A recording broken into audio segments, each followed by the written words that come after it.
Welcome to this Rust programming course for beginners. This comprehensive course will guide you step by step through the fundamentals of Rust, enabling you to build robust and efficient applications. From understanding basic syntax and data types, to exploring more advanced topics like lifetimes and closures, Arfan Zubi will provide clear explanations and hands-on exercises to ensure you grasp every concept effectively. Get ready to unlock the power of Rust and elevate your programming skills to new heights. Hi, my name is Arfan and I will be your guide in this comprehensive Rust course for beginners. So if you're interested in learning Rust, then congratulations, you have found the right course. So I've designed this course to ensure that you will learn Rust the proper way, using slides and visuals to illustrate concepts and providing exercises we will solve together.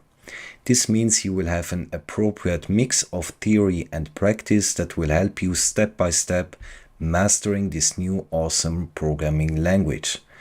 And I strongly advise you to code along because you will learn so much more when actively participating rather than just watching the video. So let's dive in. So what are the goals of this course? First and foremost, getting familiar with core concepts and syntax of the language. We will take a look at data types and data structures, as well as ownership and borrowing. We will see how data is allocated in memory and how we access the data. And we'll take a look at standard library, generics, traits, lifetimes, and much more. Basically everything you need to become a great Rust developer. So why would you want to learn Rust? Now there would be, I guess, 1,000 reasons, but I have here put together some of the main ones. Now Rust is a really fast language in terms of execution time. It provides a rich type system. It doesn't have a garbage collector, which is part of the reason why it's so fast. It provides useful compiler outputs, and you will see that in the exercises we are solving. It guarantees memory safety, and it's the most beloved programming language since 2016 according to Stack Overflow, meaning now 7 years in a row. And we are experiencing fast adoption in various branches. Now over here you can see a table which shows various programming languages and their score in terms of energy efficiency and execution time. And as you can see, Rust is one of the languages on the top of the list. Now over here are some resources that you can learn with. Now I guess the main resource would be the Rust programming language. Really fantastic book and I recommend you to read it. Then there is Rust links. These are small exercises, basically programs which you have to debug. Then there is Rust by example. So if your style is more focusing code and less on text, then this would be suitable for you. And there is a website called Rust by Practice, and that is what we will cover together. And if you want to go more advanced, there is a book called Rust Forestations, and it's also very much recommended to read that. So before we dive into the first topic, I want to show you the website of Rust by Practice. And you can access it by going to the URL practice.rs. And this is the website. And over here, as you can see, these are all the topics we will cover together, right? Now, this will be the first one, variables. And as you can see over here, we have small exercises that we will solve together. Now, before we start, I want to show you something else. And of course, we will keep up with the tradition and write a Hello World program. So you can go to the rustlang.org website. This is the official website of the Rust Foundation. And you can click over here, Playground. And as you can see over here, you can write Rust code and then execute it. And it's really cool because you even have the Vim key bindings over here, and you can even choose themes like that. And let's write our first program. So every program in Rust starts in the main function. This is the starting point of execution of every Rust program. And we declare functions with the fn keyword. So to print out to standard output, we can use the print line macro. As you can see, we write println exclamation mark, and then we can provide here the string we want to output. Like that. And then you can hit run. And as you can see, we have executed our first program. So congratulations. I hope you coded along. And now we start with the actual course. So variables. Variables are assigned using the let keyword. So if you're coming from a JavaScript background, this might seem familiar. You can print to standard output by the print or println macros. So print and println are basically very much the same, but println adds a new line at the end of the output. And scope of a variable is defined by the block of code in which it is declared. Now a function is a named block of code that is reusable. And shadowing allows a variable to be redeclared in the same scope with the same name. So let's solve some exercises. Binding and mutability. A variable can be used only if it has been initialized. Fix the error below with least amount of modification to the code. So again, we are starting always in the main function. Now over here we have two variables. And again, we declare variables with the let keyword, then the name, and over here we have a type annotation. Now don't worry too much for now, we'll cover that in the next topic to come, but for now think of i32 as an integer type, right? And then we have here the assert eq macro, which stands for assert equality. So this macro takes two arguments and just basically asserts that these two are equal. In case they are not equal, the program will panic, meaning immediate exiting and returning an error message. If they are in fact equal, then the program will just continue executing.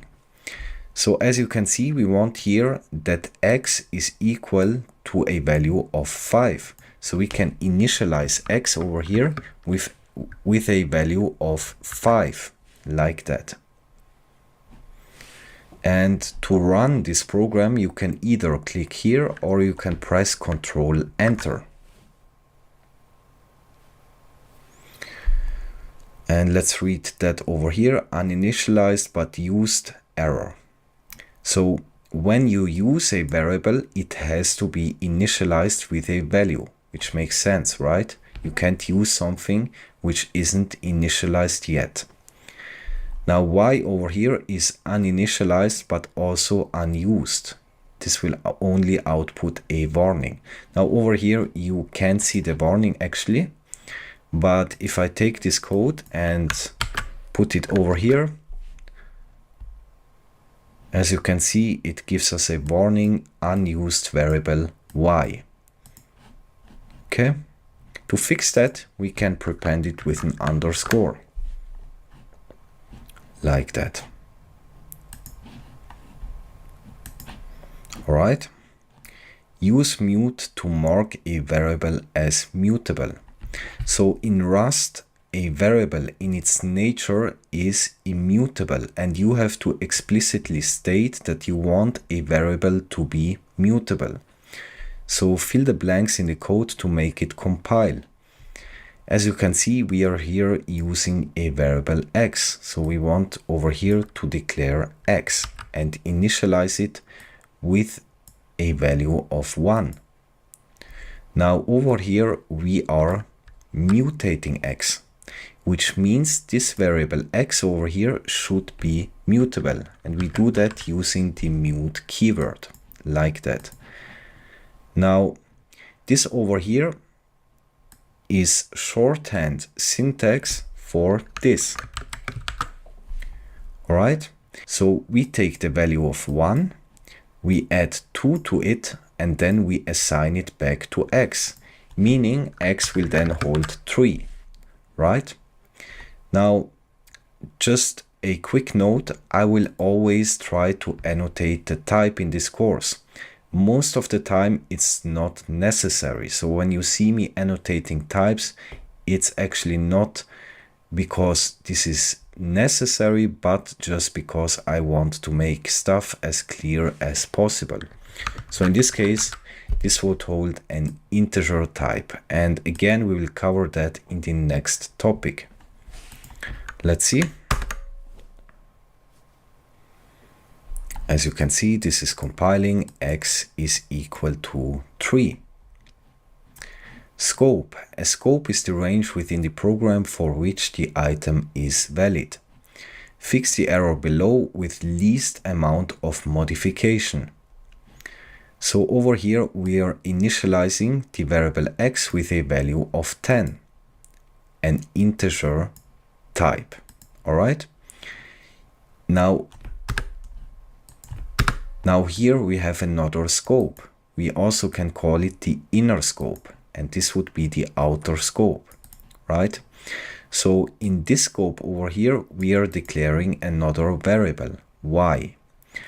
Now we over here try to print out x and y, and we can do that by placing inside the println macro these placeholders over here, and then providing as additional arguments over here the variables we want to put the values inside here. So for example, if we provide x over here, then this will get replaced by 10 because x is holding a value of 10. And as you can see, in the outer scope, we are doing exactly the same. Now this program won't compile. And the reason is because a variable is only valid inside the scope in which it was declared. So for example, the variable y is declared inside the scope, meaning the variable y is only valid until this point. All right, that means we can't use y here. So what would be the solution? The solution would be very simple. We just initialize the variable y in the main scope, in the outer scope over here, meaning x and y, both of them are valid until this point over here, right? Because this over here is the main scope. Let's see. As you can see, this is compiling. Fix the error with the use of define x. Now we can have other functions besides main. So over here we have the function define x, and as you can see, we are initializing a variable x which holds a string. Now this would be the type annotation for a string, right? Don't worry too much about the annotations now because we will cover that, but just to let you know. Now the problem here is that in main we are trying to access x. Now in this scope over here there is no variable with the name of x, which means that this program won't compile because the compiler will tell you, I can't find over here a variable with the name of x. So what we can do over here is actually taking this line and putting it inside the function over here. Because as you can see in this scope of the function, a variable x has been declared and initialized. But if I run this program now, nothing will happen. And that's because, as I've said, the starting point of every Rust program is in the main function. Now, when we run the code, nothing will get executed.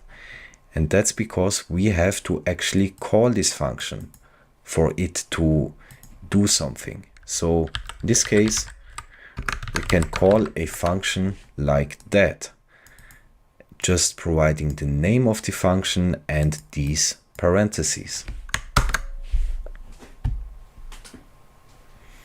And as you can see, the output will be hello world, right? Because over here we are providing x to the print line macro, and we are appending to it comma world, like that.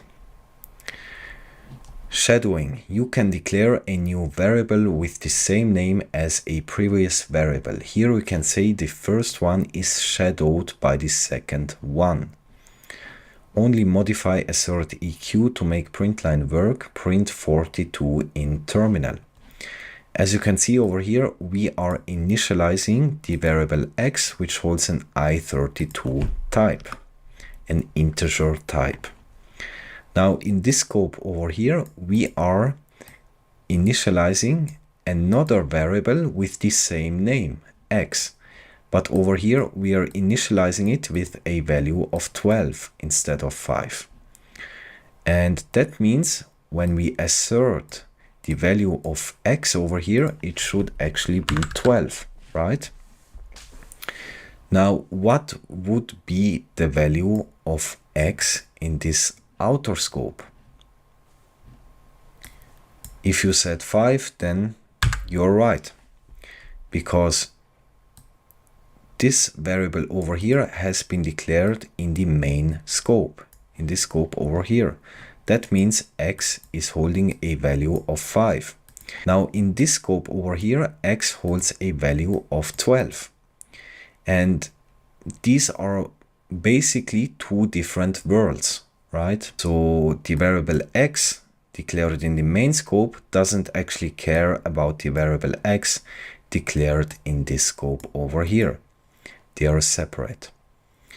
Now, over here, we are shadowing x in the main scope, meaning we redeclare and reinitialize the variable x, again with an integer type. Now, when we output x, it should actually print out 42.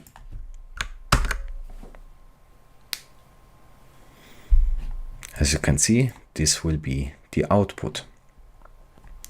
Number 6, remove a line in the code to make it compile. Now over here we have a mutable variable x, which holds 1, an integer type. Then we are assigning 7 to x. Now x holds 7, right? Then we are shadowing and rebinding. So we are redeclaring x and reinitializing it. And we initialize it with a value of x, meaning with 7, right? And then over here we are mutating x, and that means we are here incrementing x by 3. Again, using this shorthand notation, which would equate to that. And this would actually fail. And I want you to look at it and think about it. What over here might cause an error? So over here, as you can see, we are redeclaring x. And over here, we are mutating x. Now, as I've said, every variable in Rust is in its nature immutable, meaning if we redeclare x like that, x will be immutable. Even if it was mutable over here, when we shadow it, then it will be immutable again. So what we can do over here is just using the mute keyword again, so x stays mutable. Now, you might ask, okay, why even shadowing? We can just assign a new value to x. Why is this even a thing? And you can see that here very good. So y over here holds an integer type, right? An integer 4. Now, when shadowing, we can assign to the variable a value of another type. In this case, for example, a string, right? So y will then hold a string type. Right, let's run that. And as you can see, this compiles. Now this line over here is completely useless. I hope you noticed that, because we are taking x and assign it again to x, which basically is the exact same thing as we had over here. So completely useless. Of course, they are doing that to learn the concept, but in real life, you don't need this line. All right, you can just do it like that. And as you can see, this also compiles. Unused variables. Fix the warning below with only one solution, 2 distinct solutions. So as you can see, of course, we want 2 stars, so we will do with 2 solutions. Now the problem here is that this program won't actually output warnings, right? So I will again copy that and I will put it inside the Rust playground like that. So if we run this program now, as you can see, we get a warning, unused variable x. Now I have showed you that before. The easiest method would be to prepend the variable name with an underscore. As you can see, we don't get the warning over here. The second way would be to do it like that. This is telling the compiler that it should allow unused variables. So if you run it again, as you can see, no warning. So we have solved that. Destructuring. We can use pattern with let to destructure a tuple to separate variables. Now tuples, we will cover that in a later topic, but for now just think of tuples as a data structure that can hold various values, even of different types. So fix the error below with least amount of modification. So as you can see over here, we have a tuple, right, holding 2 integers, 1 and 2.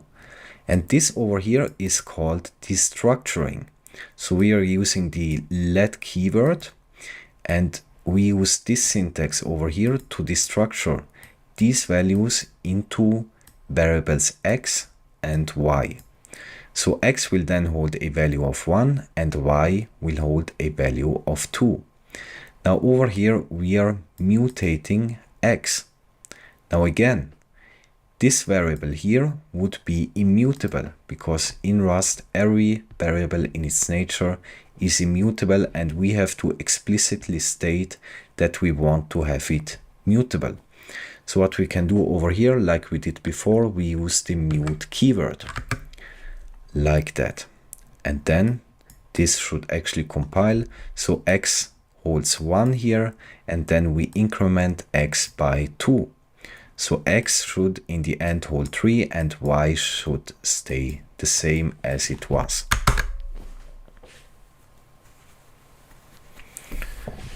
And as you can see, this is compiling. destructuring assignments introduced in Rust 1.59. You can now use tuple, slice, and struct patterns as the left-hand side of an assignment. So this is very useful actually. So we can declare two variables at once. So here we declare x and y, and this would be the same like writing let x and let y, right? So you're writing one line of code instead of two lines here. Now again, we declare here the variables, and we can then destructure these data structures over here. So we have here a tuple, and we are destructuring it. And notice over here, we don't need to use the let keyword again, because we have already declared these variables over here, right? So we assign 3 to x, and this value over here we don't care about, so we can use these double dots over here. Now this over here is an array, and again we will cover that, don't worry. And this array holds two values. Now we don't care about the first one, but we want to destructure the second one into a variable called y. Now fill the blank to make the code work. In this case, we have here an array, right? Remember, assert eq takes two arguments, and both of them have to be the same, equate to the same output, right? So what would be the value of x? It would be 3, because we have destructured here 3 into the variable x. And the same goes for here. We have destructured 2 into a variable y, which means y will then hold 2. All right, and we are done with the first topic. Easy start, and see you next time. Now let's look at numbers in Rust, and we'll start with integer types. Now, an integer is basically a whole number, meaning it doesn't have a fractional part. And integers can come in two different forms. They can either be signed or unsigned. Now a signed integer can represent both positive and negative numbers.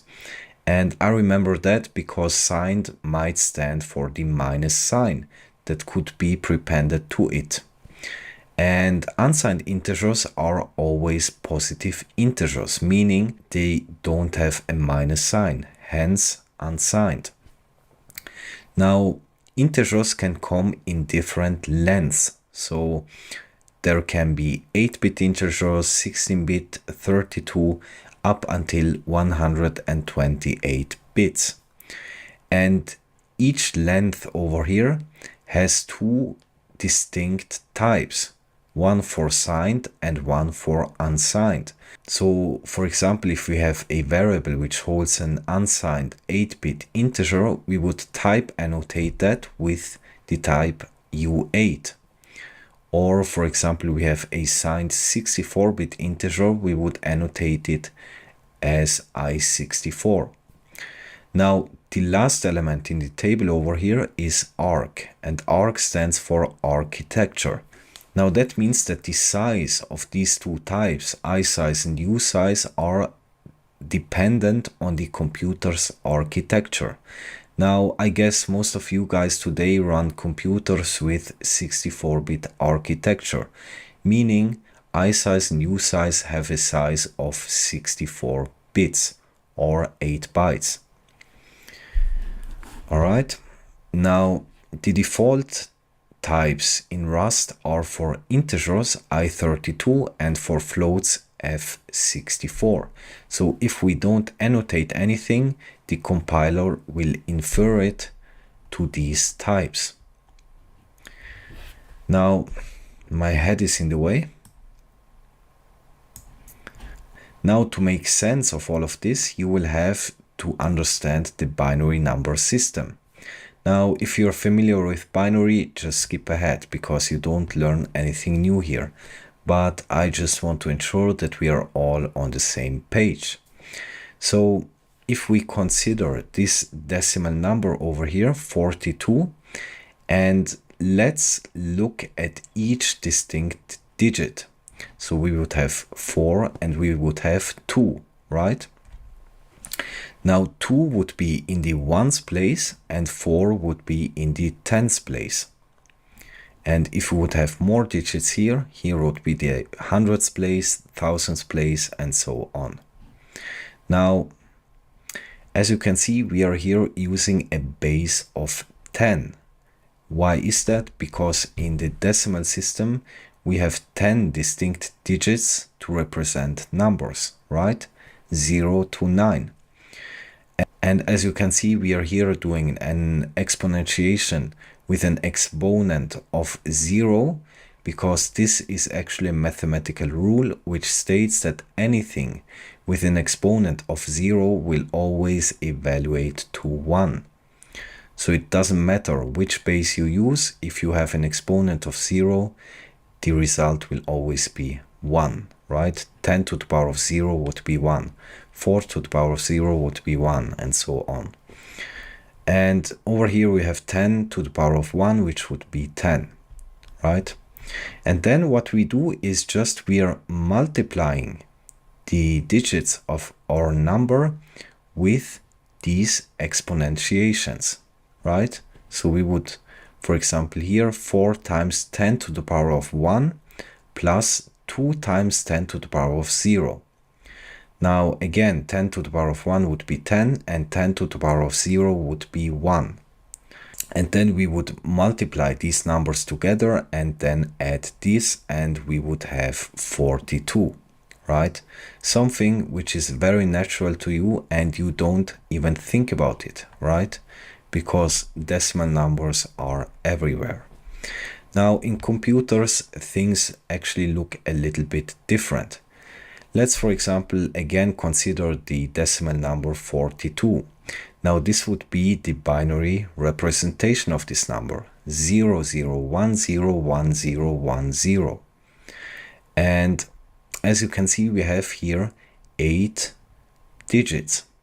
Now a digit is called bit, right? And a bit is the smallest possible unit of information a computer can hold.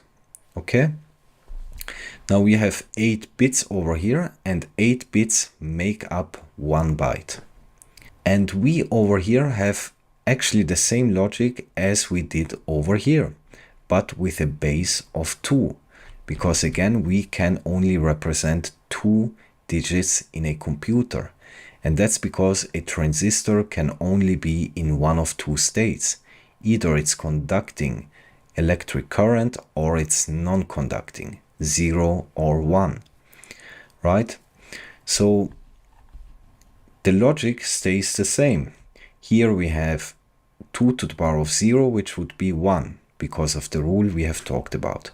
2 to the power of 1 would be 2. 2 to the power of 2 would be 4. 2 to the power of 3 would be 8, and so on. And as you notice, the number here doubles. 1, 2, 4, 8, 16, and so on. Now, this over here is actually the fascinating part about computers to me personally, because it's just crazy if you think that everything represented, this video over here, and graphical models and 3D games and everything is stored and represented with only 2 digits. Mind-blowing, right? So we actually here do the same thing. We are just multiplying the bits over here with the exponentiations. Now we won't consider the 0 bits because anything multiplied by 0 will always be 0, right? So we are just caring about the 1 bits over here. So we are multiplying 1 times 2 to the power of 1, which would be 2, right? Because 1 times 2 would be 2. Then 1 times 2 to the power of 3, which would equate to 8. And 1 times 2 to the power of 5, which would be 32, as you can see over here. And then we are basically just adding these numbers together and we have 42. And this is the way your computer stores all of your data. All right. Now you might ask, okay, how far can we go with this? What would be the largest possible number we can represent? And let's for that see the range of 8-bit integers. So the smallest possible unsigned 8-bit integer would be 0, right? I hope this makes sense, because if we have a 0 in every position over here, the result will just be 0, right? Now the largest possible unsigned 8-bit integer would be 255. And that's the case when every single position over here holds a 1, right? And again, we are then just multiplying the 1 by the exponentiations over here and add it together. And you might now think, okay, 255 isn't a lot. What if I want to represent bigger numbers? And there is a simple solution to that. We are just adding more bits over here, right? Because the more bits we have, the larger number we can represent. So let's see, for example, a 16-bit integer. Again, the smallest possible 16-bit integer unsigned would be 0. And this is if every position over here holds 0. Now the largest possible 16-bit integer unsigned would be 65,535. Okay? And again, this would just be if we had in every single position a 1, right? Again, just adding the results of the exponentiations over here all together, and we would have this result. Now, as you can see, the more bits we have, the more we can represent. Now, what about signed integers? Again, signed integers can represent negative numbers. So signed integers use a concept called 2's complement, where the processor will take a number over here, for example 42, and this would be the binary representation of this number. Then it will invert this binary number, meaning a 0 becomes a 1 and 1 becomes 0. Right? Just inverting. And then after inverting the number, we add one single bit. Okay? So we add 1 here. This would then equate to 0, and we have a carry of 1.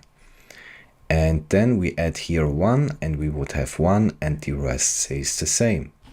Now this would then be the binary representation of minus 42 or negative 42.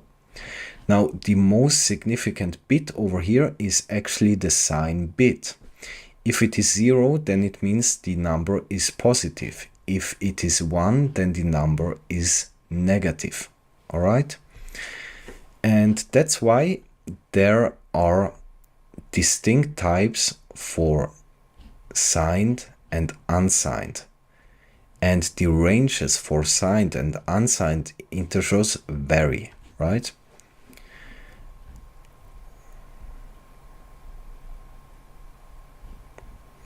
And over here we have an illustration just to see the ranges. For example, for I8, a signed integer of 8 bits, the range would be from minus 128 to 127. So the smallest possible number we can represent with a signed 8-bit integer would be minus 128, and the largest one would be 127. And as you can see, again, the more bits we have, the larger and smaller the integer can go, right? And again, unsigned integers never go below 0.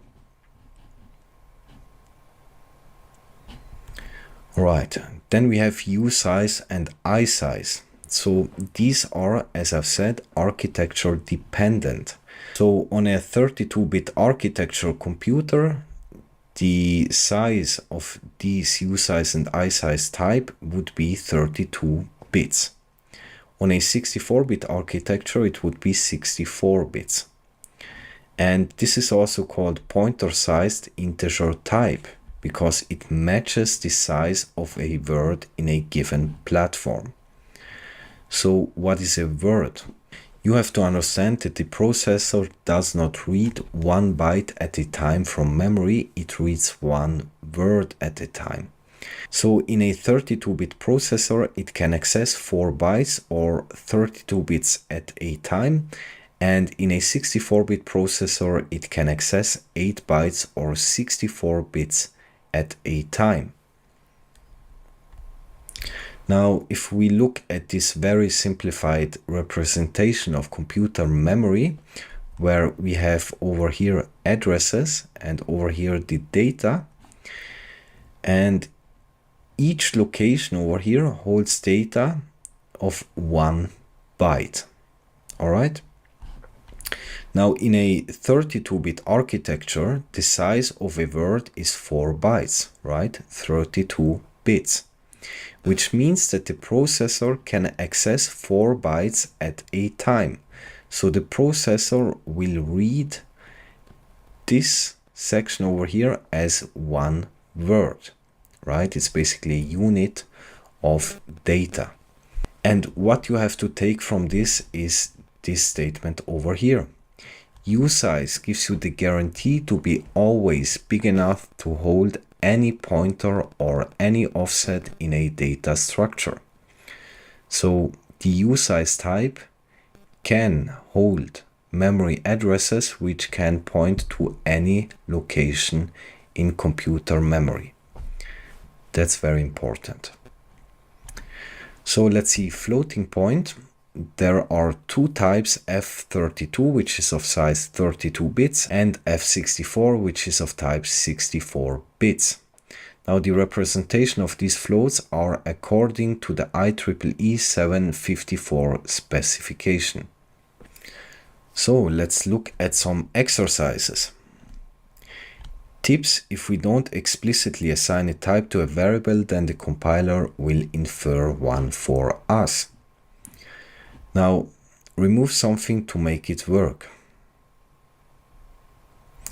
As you can see over here, we have a variable x which holds an I32 integer, right? Now, over here we have a mutable variable y which holds an unsigned 32-bit integer, right? So over here we are trying to assign x to y. Now this would actually fail because we can't assign a variable of a type to a variable of another type. It's not possible. So what we can do over here to fix that is actually just omitting the type. And this will then implicitly hold an I32 type, right? Because this is the default integer type in Rust. Now over here we are initializing another variable z, and what would be the type of z? Right, it would be I32, right?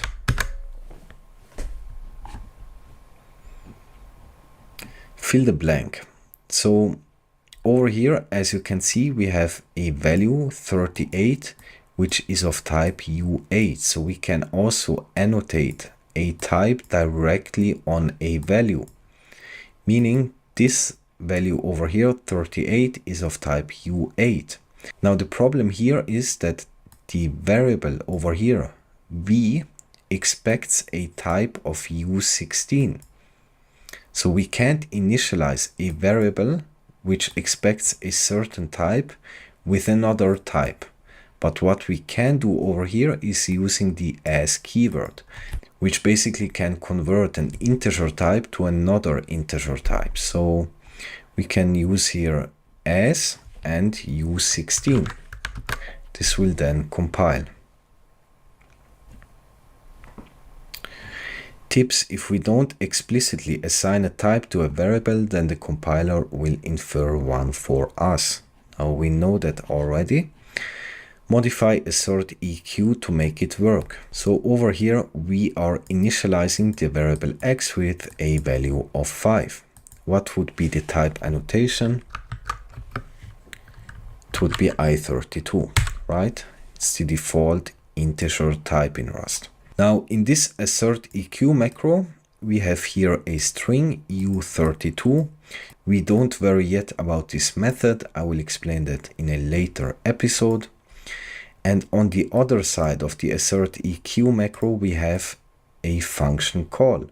So we call type of with an argument of x. Actually a reference to x, but again, don't worry, we'll cover that. So when we call this function over here, it basically just gives us back the name of the type. So if we pass x over here, we would get back i32, right? Because this variable over here holds a value of type i32. Now this would then actually fail, right? Because we want here that type of x returns u32. So what we can do is just changing this type annotation over here. All right. Fill the blanks to make it work. Now over here we have a data type, for example i8, and the constant max. Now max just returns the largest possible number that can be represented with the mentioned data type. So for example i8 max would be 127, right? This would be an signed 8-bit integer, and we have seen the ranges. Now the max for an unsigned 8-bit integer would be 255. All right. Fix errors and panics to make it work. Now over here we have a value 251, which is of type U8, and we add 8 to it. Now in this case, the compiler will infer the types. So this would be U8, and the variable itself will hold an U8. Now, can you spot the problem over here? The problem is we have seen that U8 can only represent up to 255, right? So over here we would have 259. So this is not possible. So what we can do over here is just changing that to the next bigger data type, for example U16. Now then we have here a data type i8, a signed 8-bit integer, and we call the checked add method. Now this is actually the same as doing it like that, but in a safer way, because we have to handle the error. And unwrap over here, we will cover that. So this is actually a little bit safer, but it still will panic, because again, the i8 cannot represent 259. It would be an overflow. So again, we can over here just say we want an i16, because an i16 can without problems represent 259. So v1 will then hold u16 and v2 will hold i16. Again, I'm just doing this for clarity. You don't have to annotate the types. All right, modify assert to make it work. Now, as you can see over here, we have numbers in different representations, or basically in different number systems. So this is decimal, this is hexadecimal, this is octal, and this is binary. Okay. Now, the decimal over here has an underscore, and this is just a delimiter. So this is just for readability. It doesn't affect the actual value. Now let me convert that over here. We would have 2024. This is already in decimal system. Then over here we would have 255. Then over here we would have 63. And then over here, I hope you remember, this would be 255. Now if we calculate these, as you can see, the result would be this value over here.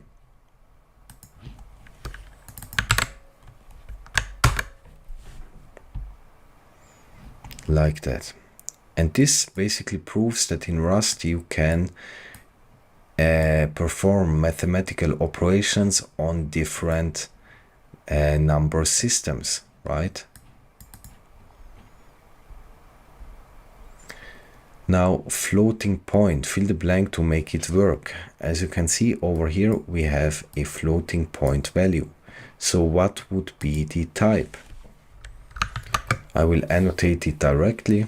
So it would be F64. This is the default floating point type, right? Now over here we have an F32, and over here we have an F64, right? Like that. Again, type annotations are not necessary. Now if we pass X to the type of function over here, what would be the return value? It would be F64, right?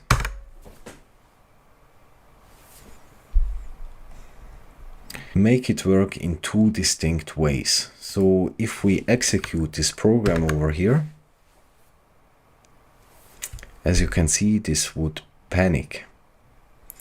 Now the problem here is floating point precision. The result won't be exactly 0.3. It would be something like that maybe, right? Or something like that. I don't know exactly, but the floating point value is too precise because the default floating point type is F64. So this is really precise, and that's why you have these tiny fractions over here. Now we can solve this using an F32, which is less precise, right? Like that. And this succeeds. Now, two distinct ways. We can also use the as keyword.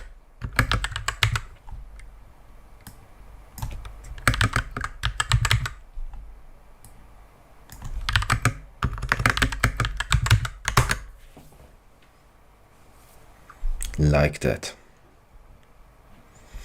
So let me first move my head over here again. So range, two goals. First, modify assert to make it work. Second, make print line output 97 to 122. Now over here, as you can see, we have a mutable variable sum. What would be the type annotation? It would be I32. Okay. Now over here we have a for loop, meaning we are iterating over some range, and then we are executing an instruction inside this code block over here multiple times. Basically the times we are iterating over this range over here. Now in each iteration the variable I will hold a different value, right? So in the first iteration it would be -3. In the second iteration it would be -2. in the third -1, and so on until we reach 1. Why 1? Because 2 over here is excluded.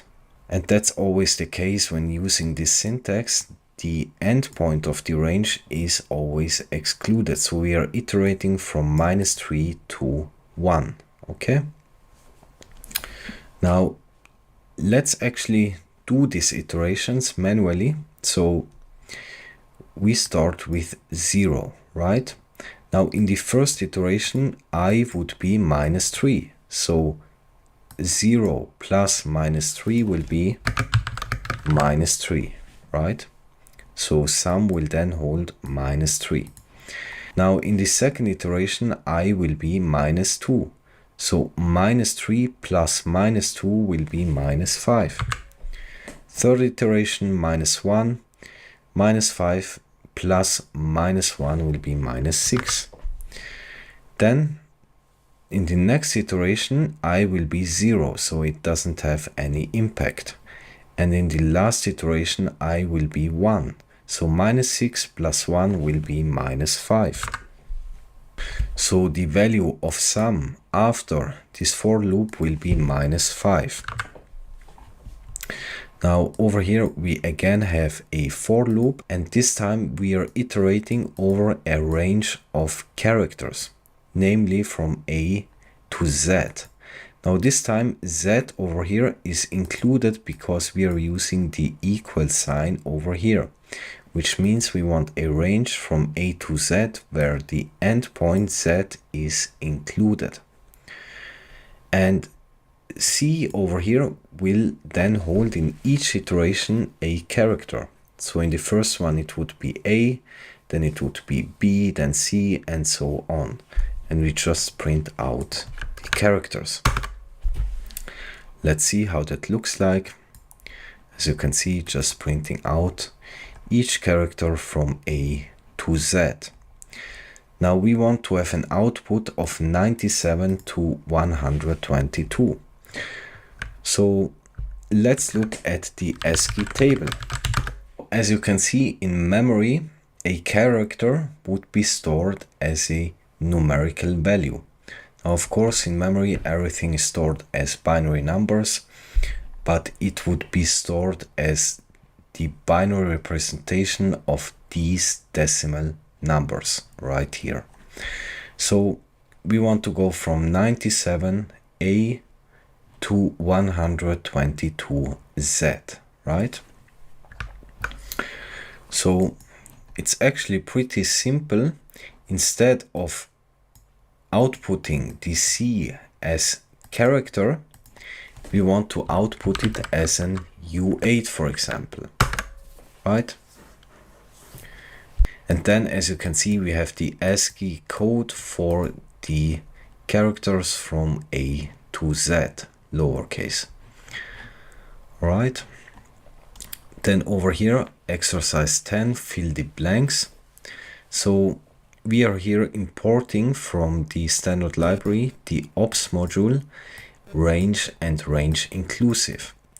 Now we have seen the shorthand syntax, and this would actually be the more verbose way to write that, but I think no one actually does it this way. Over here we have a range which starts at 1 and ends at 5. Now again, 5 would be excluded, right? Like that. Now range inclusive means we range from 1 to 5, where 5 is included. And we would write that shorthand syntax like this. 1 to 5 and 5 is included. Alright, let's see the last exercise in this topic, computations. Fill the blanks and fix the errors. So as you can see over here we have integer addition. So 1 plus 2 will be 3. And the compiler over here will infer these types. So because we have over here an U32, an unsigned 32-bit integer, it will infer these values over here to be of the same type. All right. Now over here, the same thing. We have 1 minus 2 would be minus 1.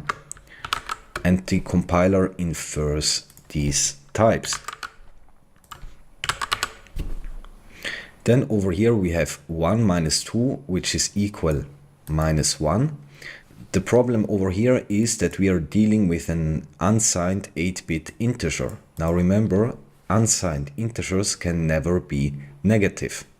So what we can do to fix that is just converting it to an I8, a signed 8-bit integer.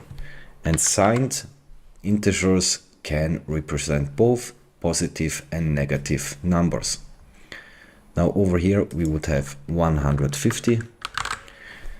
And if there are no type annotations here, the default integer type will be inferred, which will be I32.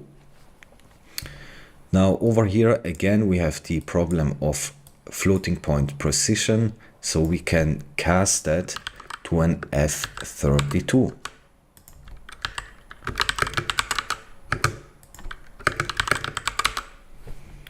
Like that. Over here we have the modulus operator, and the modulus operator basically gives back the remainder of a division. So if we divide 24 by 5, we would have a remainder of 4. Now, as you can see, here we have Boolean logic and bitwise operations, and I want to show you some slides so we get the concept.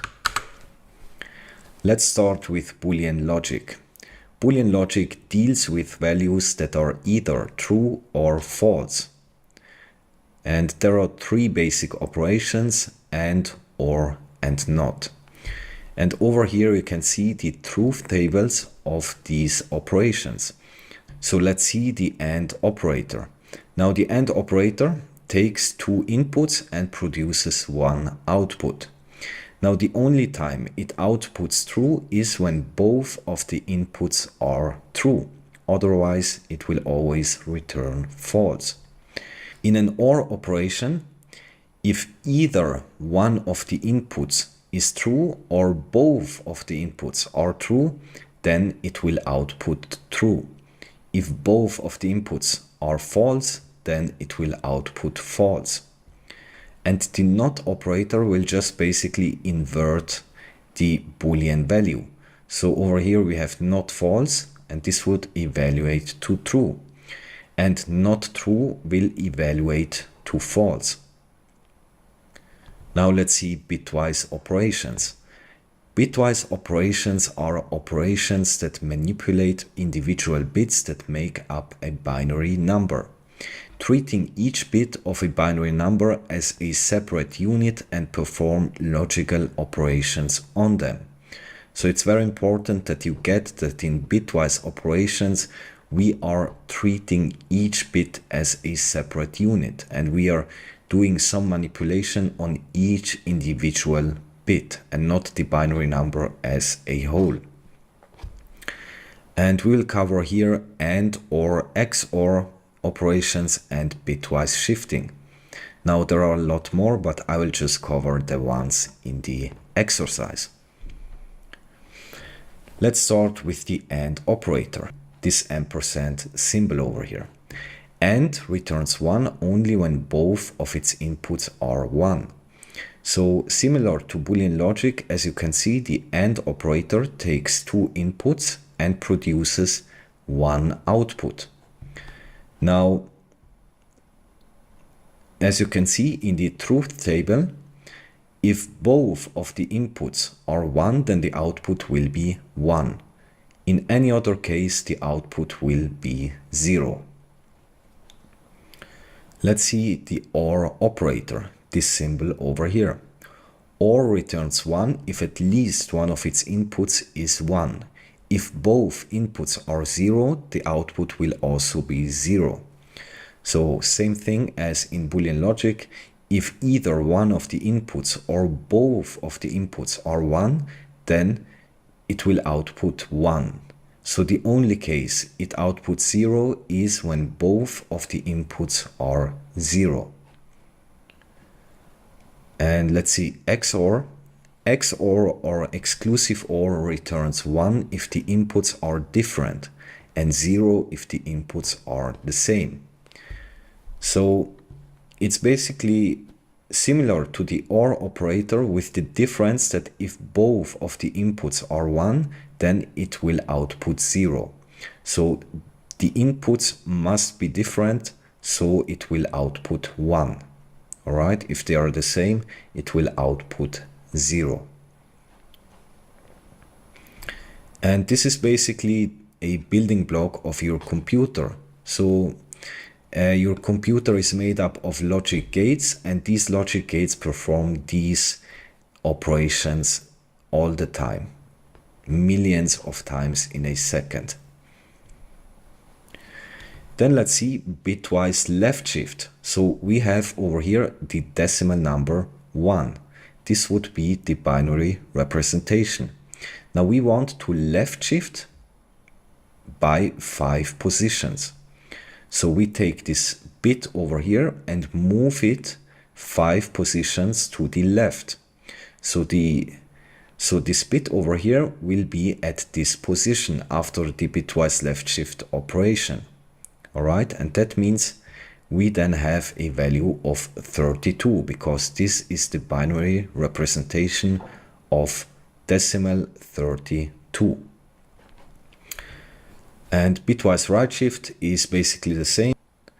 Now over here we have a hexadecimal value and we want to right shift it 2 positions. Now this value over here would be 128 in decimal. And this would be the binary representation of 128. Now we want to right shift it 2 positions, meaning we take this bit over here and shift it 2 positions to the right, meaning the bit will then be in this place. And again, we would have 32 because this over here is the binary representation of that number. All right, let's see. So true and false would be false, right? Because in an AND operation, both of the inputs must be true in order for it to output true. Now true or false would be true, because in an OR operation, only one of the inputs have to be true. And not true would be equal to, that's right, false, right? Like that.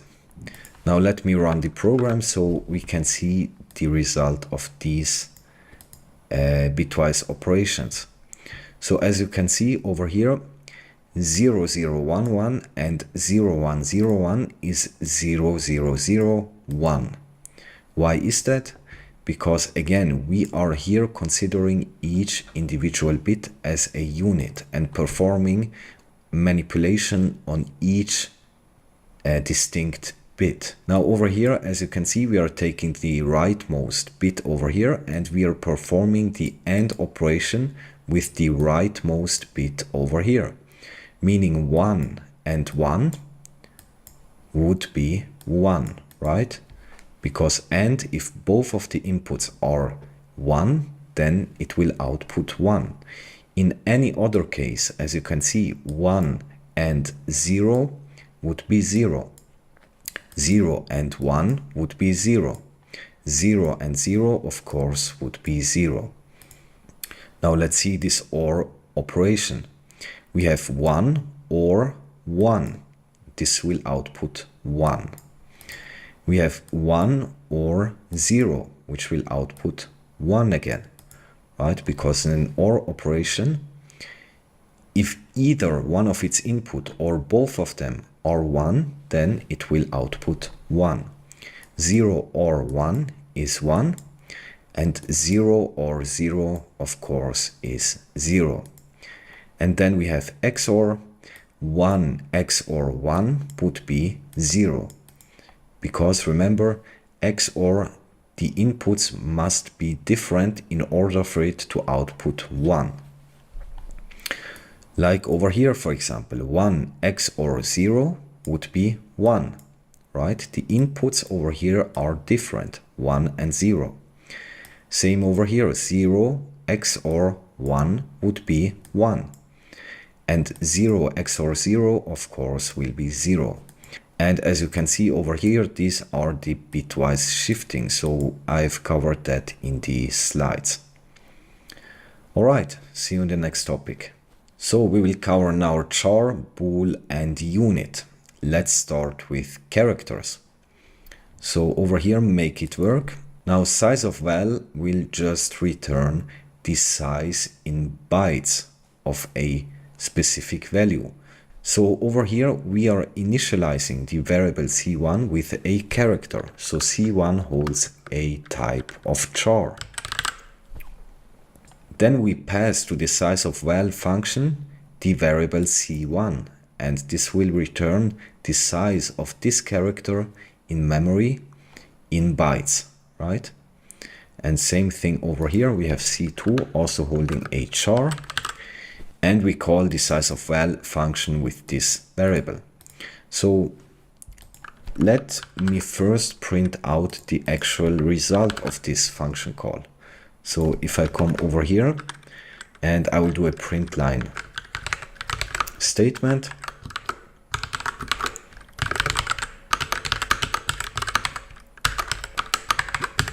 and just basically outputting the result of this function call. So let's see.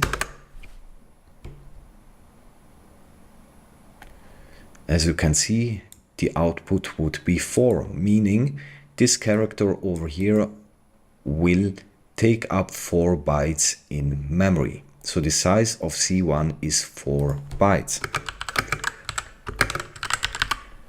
Now in Rust, the char type is big enough to hold every single Unicode symbol, meaning it is of size 4 bytes, so it's able to hold any Unicode scalar value. All right.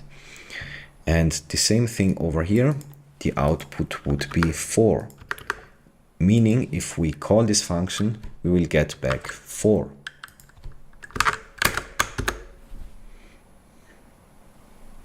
All right, make it work. Again, initializing a variable with a char. Then we are calling the print char function with an argument of this variable. As you can see, this function over here, this is the function signature. This function takes as argument c, which is of type char, and then we just print out c. Now the problem over here is that this isn't actually a char. This would be considered a string, because in Rust there is a difference between double quotes and single quotes. So double quotes are for strings and these single quotes are for characters.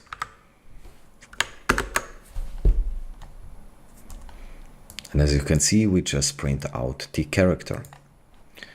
Let's see booleans. Make print line work.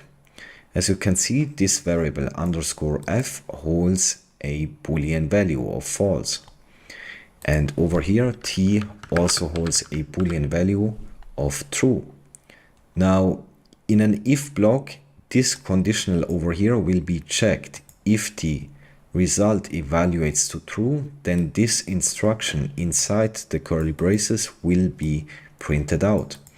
If it evaluates to false, then the program will just ignore this instruction over here. Now, in this case, we want to print that out. But over here, the result would evaluate to false, because we are saying not true, right? Because t holds a boolean value of true. So not true would be false. That means this will never get printed out. What we can do over here is just removing this not operator, and then it will work. Make it work. Again, we have some variables that hold Boolean types.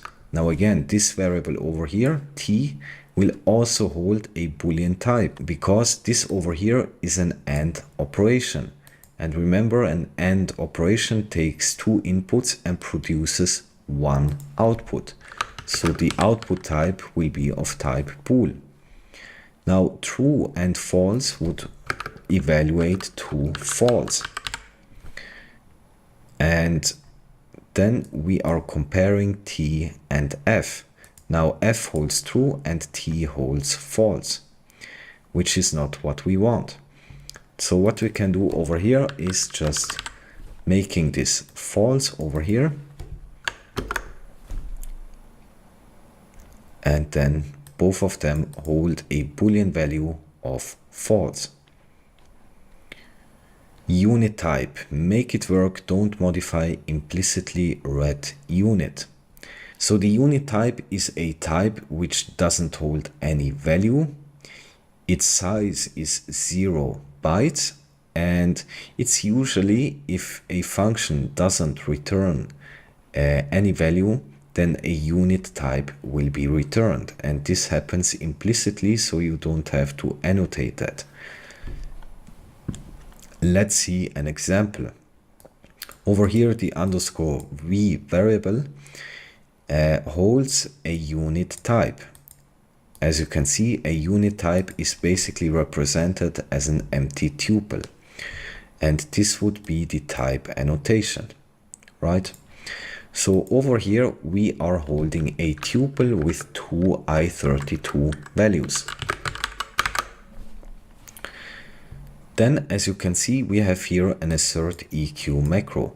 We are comparing v with the output of this function call.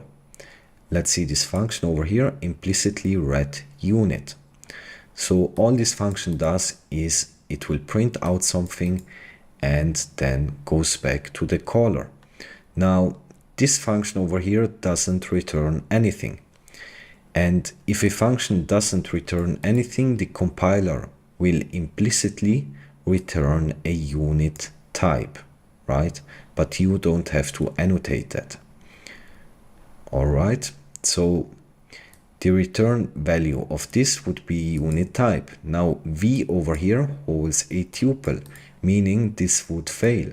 We have here to provide underscore v, which holds a unit type. So this holds a unit type, and this function call over here will return a unit type. All right. What's the size of the unit type? Modify for in assert to make it work. As you can see, we are again having this size of val function, and we are providing it this variable which holds a unit type. Now the output would be 0 because unit types are of size 0. So to quickly recap, a char is a single character of size 4 bytes. A Boolean value of true or false is of size 1 byte, and a unit is an empty tuple of size 0 bytes used to return nothing in expressions or functions. So this time I will first show you the slide, and then we will solve exercises. So a statement is an instruction that performs some action but does not produce a value. Function definitions, for example, are statements as well as code that ends with a semicolon usually. And an expression will evaluate to a resultant value. So let's see. All right, let's see this example. Over here we have x, which holds an u32. All right. Now, over here we are initializing the variable y with the resultant value of this whole expression. So as you can see, we can, inside these curly brackets, we can declare variables over here, and then we do some operations and return the value. As you notice, I omit over here the semicolon. That means that this result of this operation will get returned, which means when this evaluates, it will then be assigned to y. So y will then hold the result of this operation. Now all of the code inside these curly braces are considered as an expression because it produces a resultant value, right? It would be this value over here. Now this variable assignment over here would be considered a statement because first of all it ends in a semicolon, and second, it doesn't produce a new value, right? It just assigns a value to a variable. Now y in the end would hold an u32, right? Because we are here performing an operation with values of u32 types. The semicolon suppresses this expression and unit type is assigned to z. So z over here would hold a unit type. Why is that? Because we over here have a semicolon. So this code over here doesn't return a value. If we omit the semicolon, then this would be the return value that then gets assigned to this variable, meaning it will then hold a u32. Alright, let's do exercise 1. Make it work with two ways. So, as you can see over here, we are initializing this variable over here with this expression inside the curly braces. Now we are here initializing the mutable variable x with a value of 1. So x will hold i32. Then we are mutating x, incrementing it by 2. So x should then hold 3, right? Now over here, this would actually hold a unit type because over here we have an assignment. So we are adding 2 to the value of x and then reassign it to x. Now the problem is that variable assignments are actually statements, so this should end in a semicolon because this would be the same as if I would write it like that, right? So we can't return over here a variable assignment, but what we can do is we just return x, because x over here will then hold 3 and then we return x, meaning the value of x is then assigned to the variable v. So variable v will then hold a type of i32. Let's see.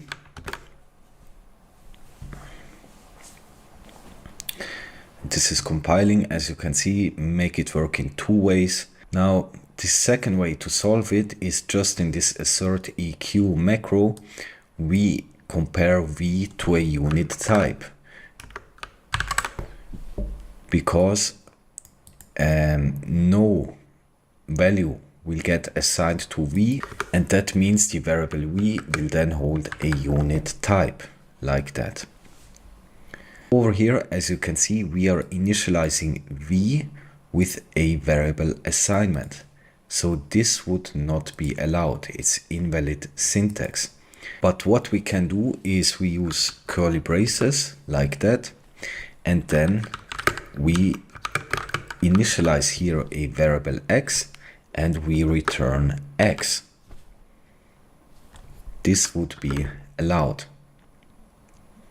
So v then holds an i32. Let's see, over here we have a function call with two values 1 and 2. So let's see the function over here.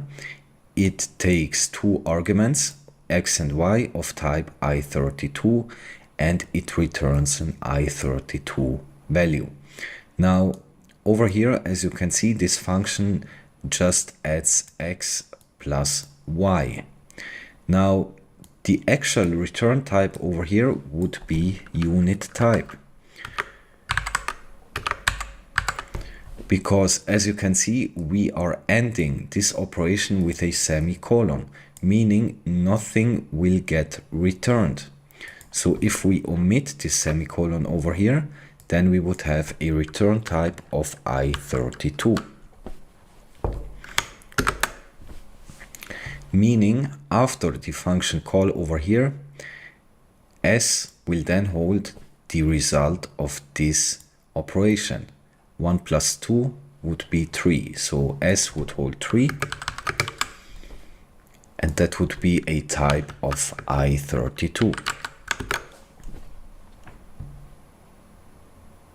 So let's now look at functions. A function is a block of reusable code that performs specific tasks. It can take arguments, processes those inputs, and then returns a result. And a diverging function is a function that never returns to the caller. And this would happen, for example, if the diverging function is panicking, looping forever, or quitting the program. So let's see. Don't modify the following two lines. As you can see, we have here a tuple and we are destructuring it. We have already seen how that works. Now over here we have a function call. Now this would be the caller and this function would be the callee. Okay? When we call the function, the flow control will go to this function and the program will continue executing the instructions provided in this function. Now, it's very important that you know that functions always have to annotate types for their arguments. So over here, we would define that X should be of type I32, right? Because Y is I32 and we are performing here a mathematical operation, meaning they both have to be of the same type. And as you can see, like in the last exercise, this function wouldn't return a value because over here we have a semicolon. So if we omit that, then this result of this operation will get returned, which means the return type would be I32. Then when this returns, the flow control will go back over here and assign the returned value from this function to variable s, meaning the variable s will then hold a type of I32. And the value would be 3, right? Because we are calling the function with arguments 1 and 2, or x and y, over here, which hold 1 and 2. And then this function will just sum it up together, and that means s will hold 3.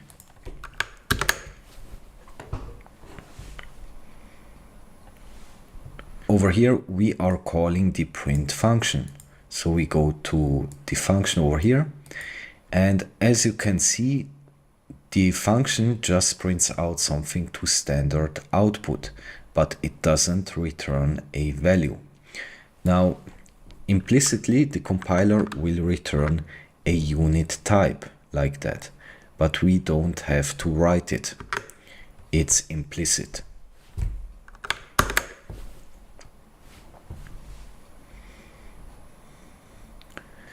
Solve it in two ways. Don't let println work. Alright, so we are here calling a function never return, and this function should never return because, as you can see, the return type over here is defined as exclamation mark, and that means this is a diverging function, a function that should never return back to the caller. Now, we can do this in various different ways, but I will just use the most simple one, which is panic. And the panic macro just causes the program to panic, meaning the program will immediately exit and return an error.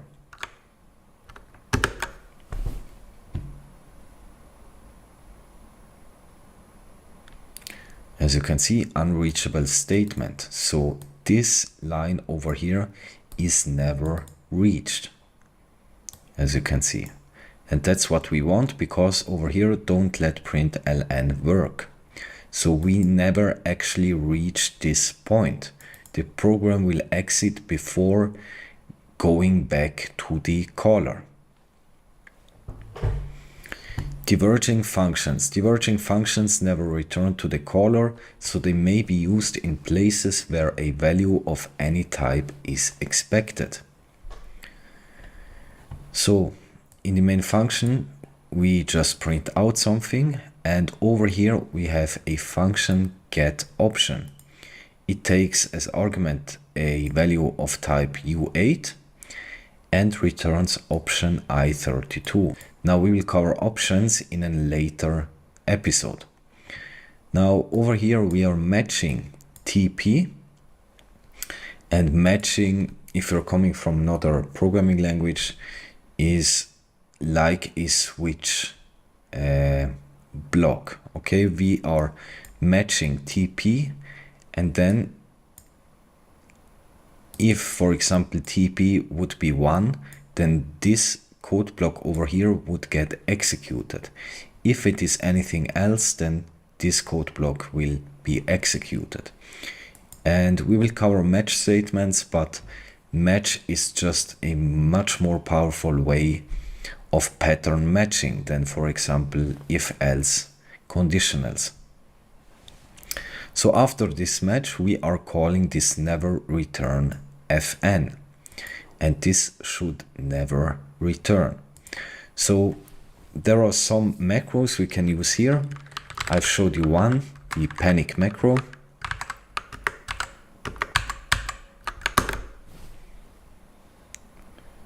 Like that. Or we can also use unimplemented, and you use the unimplemented macro if you have a function that is not implemented yet.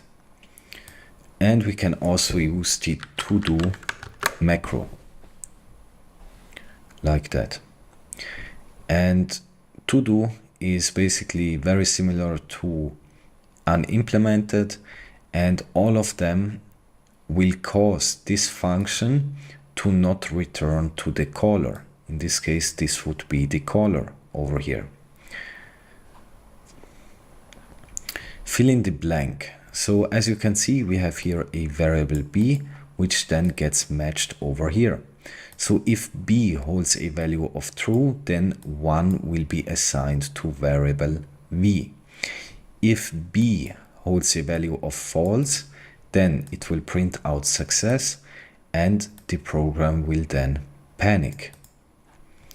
Now we can here assign false, because I guess we wanted to print out success, right? And yeah, let's see.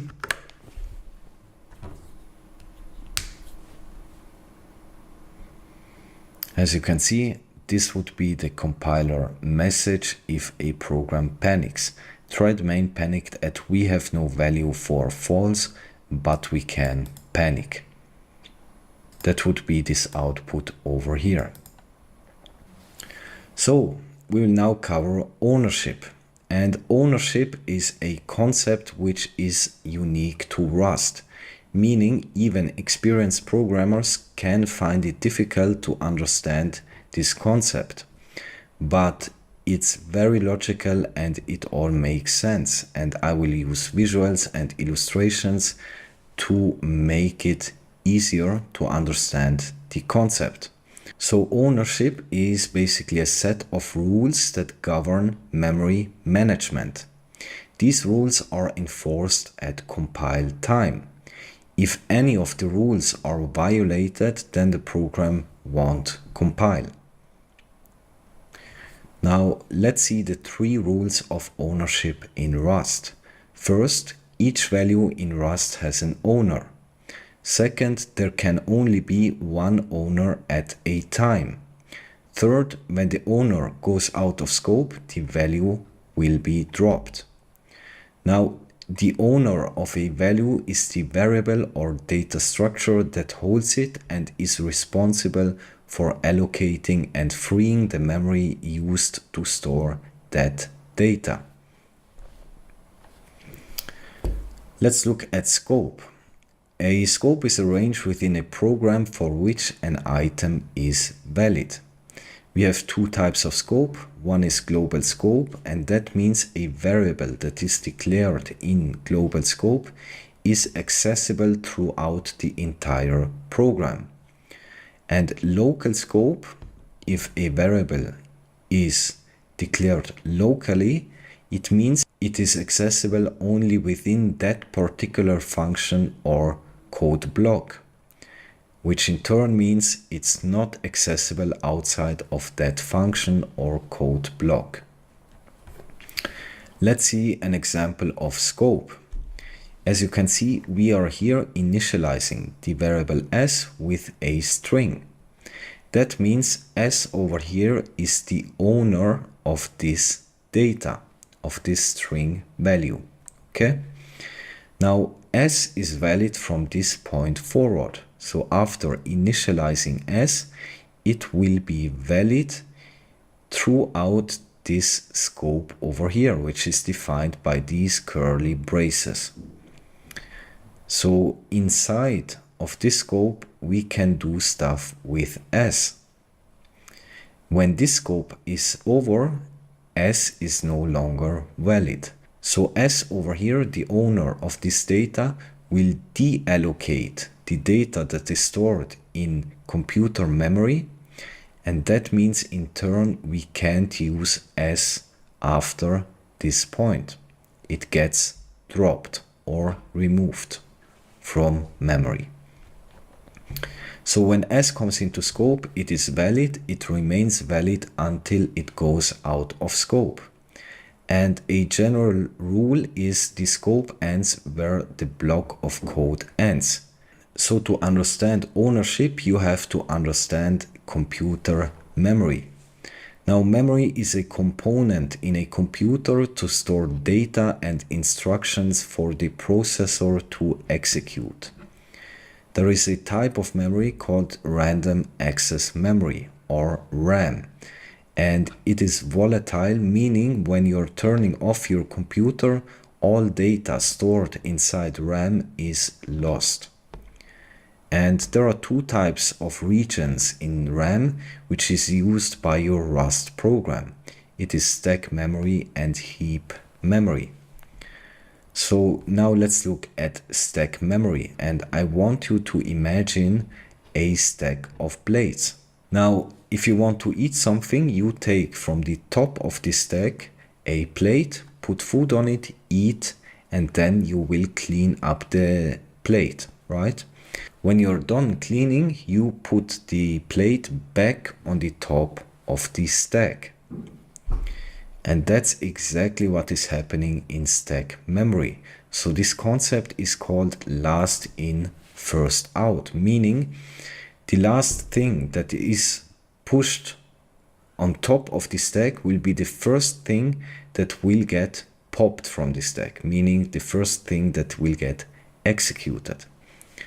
Now, all data stored on the stack must have a known fixed size, like integers, floats, chars, bools, and so on. Basically, all the types we have seen so far are all of fixed known size at compile time.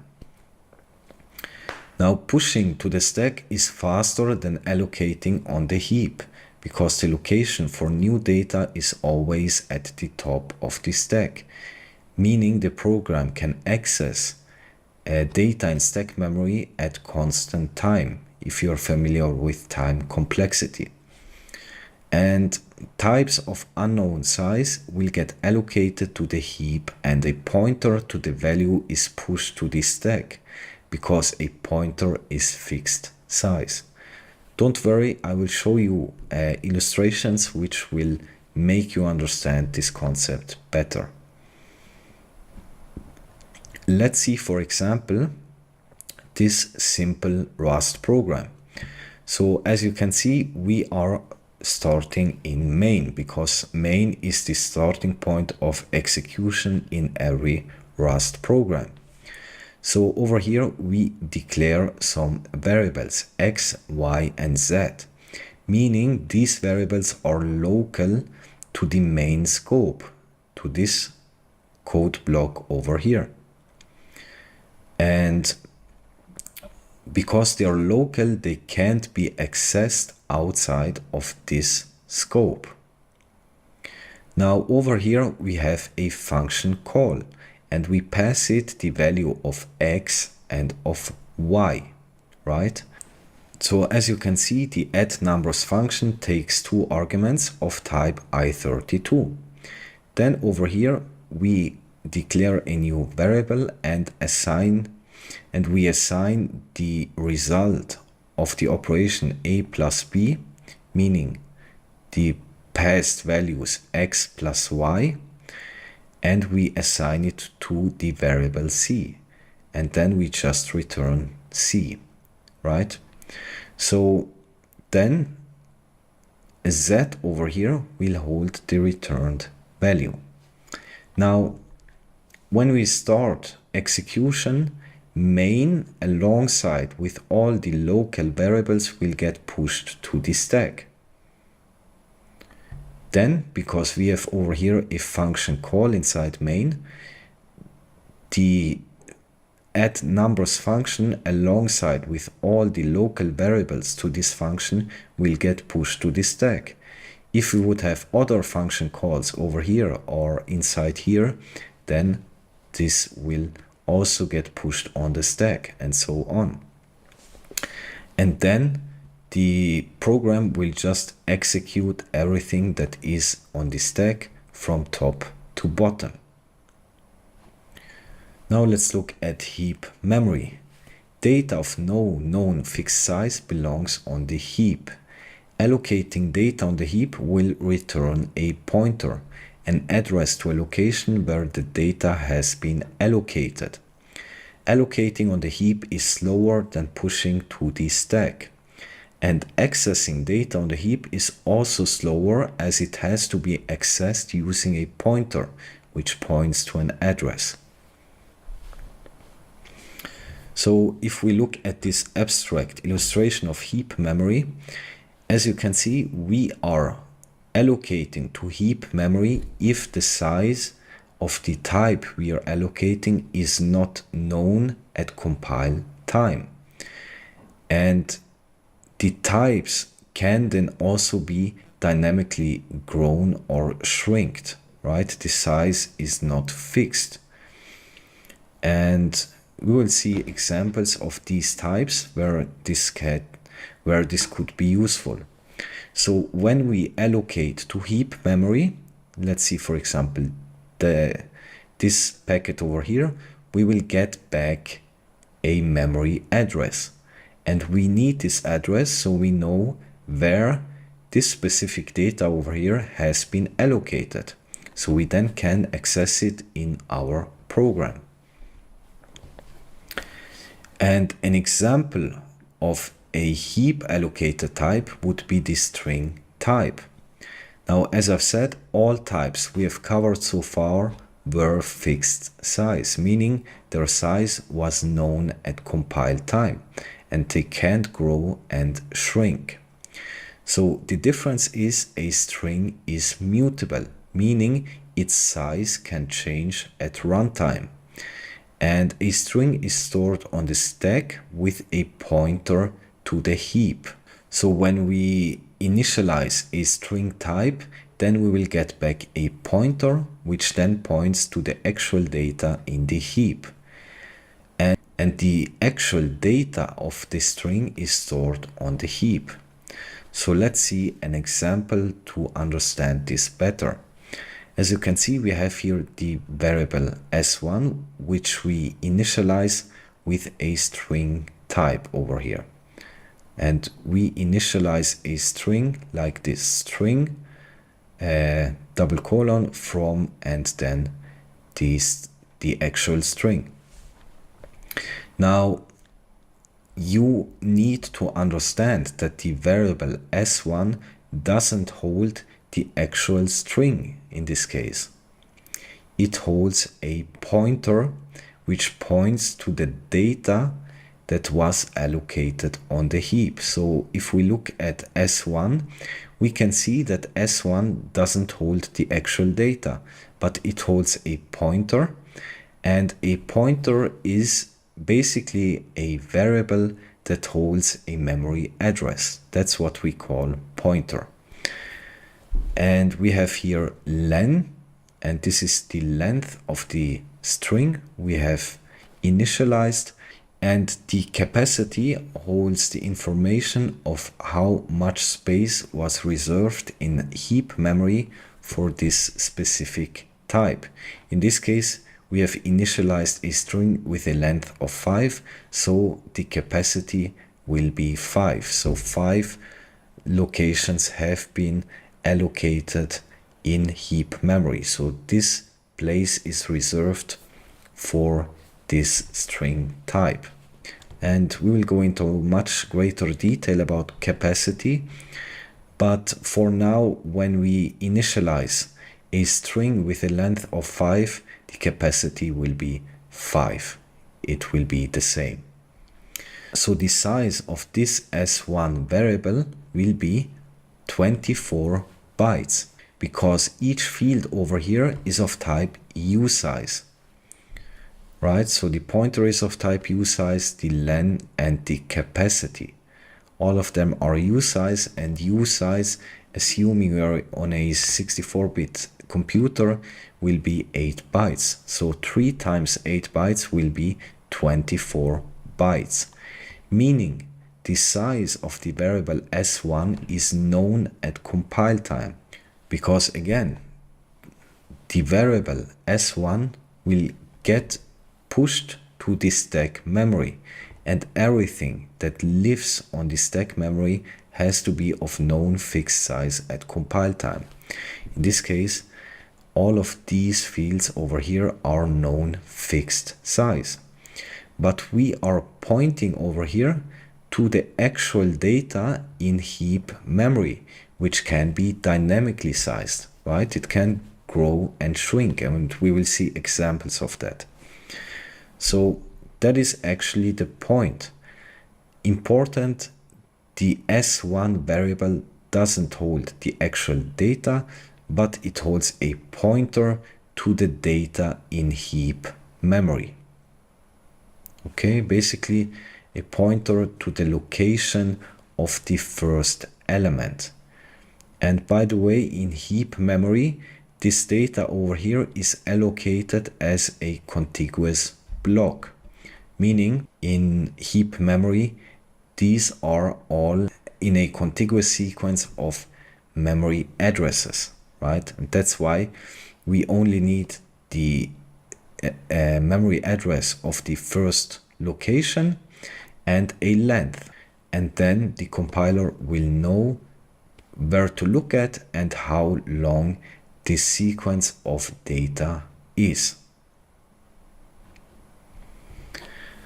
So, copy versus move. Scalar values with fixed size, all types we have covered at the beginning, will automatically get copied in this stack. Copying here is cheap. Dynamically sized data won't get copied but moved. Copying would be too expensive. Let's see an example. Over here, as you can see, we have initialized a variable x with a value of 5. Then we assign x to y. Now the type of this value would be i32, right? Because it's the default integer type. Now, because i32 is fixed size, it means that it lives in the stack memory. And everything that lives in stack memory will automatically get copied. Meaning we are here assigning a copy of x to y, or basically a copy of the value 5. So we are not assigning the actual value, but a copy of that, meaning y and x would point to different memory locations. The value is the same, but the location at which the value is stored is different, because again, when we assign a fixed size integer that lives in stack memory, Rust will automatically copy the value, because copying on the stack memory is cheap. Now over here, as you can see, we initialize a string, and then we assign S1 holding the string to S2. Now, as we've seen, S1 doesn't actually hold the data over here, but it holds a pointer, which is returned when we are allocating this data over here, this string, on the heap memory. So the allocator that allocates this data on the heap memory will return a pointer. And that means if we assign S1 over here to S2, then S2 will only get a copy of the pointer and not the actual data. So that is how that might look like. As you can see, we have S1, which is initialized to hold a string. Now, S1 will then be assigned to S2. And as you can see, this is how this might then look like. We have here the variable S1 and S2. Now, the actual data over here didn't get copied. The one thing that got copied was the pointer alongside with the metadata, meaning these two variables now point to the same location in memory, right? Now this would violate the second rule, which states that there can only be one owner at a time. So we can't over here have two owners to the same data in heap memory. So what Rust will do is it will drop S1. It will delete S1, and that means S2 will then be the owner of the data. So the first variable S1 will be dropped and cannot be used after assigning it to S2 to avoid dangling pointers. So after assigning S1 to S2, we can't use S1 again. And that's different, like we saw over here with, for example, integers, which are fixed size. We can use, after assigning x to y, we can use both of these variables, x and y, without any problem, because again here the value got copied. So the compiler will drop the variable s1, meaning s2 will become the owner of this string. And that means we can't use s1 after this point. Now, what if you want to actually have a deep copy, meaning you actually want to copy the data that is allocated in heap memory? We can do that, but we have to explicitly state that we want to do that, because as I've said, this might be expensive. If you have large data that is allocated on the heap, and if Rust would implicitly copy all the data all the time you're assigning variables, then this would be really expensive. And that's why we have to explicitly call over here the clone method. So when we take s1, which holds a string, and we call upon it the clone method and assign this to s2, then that is what this might look like. As you can see, s1 again doesn't hold the actual data, but a pointer to the data that has been allocated in heap memory. And when we now look at s2, s2 also holds a pointer to data that has been allocated in heap memory. The difference is that the actual data in heap memory that s1 is pointing to has been copied in heap memory. So S1 and S2 point to different locations, even if the data is the same, right? And that's different from what we saw here. As you can see, S1 and S2 point to the same location in heap memory. I hope you get the concept. So let's now see how ownership works in functions. As you can see, we have here a variable s, which we initialized with a string type. So over here, s comes into scope. And in this case, s will be the owner of this data. Then over here, we are calling the takes ownership function, providing it an argument of s.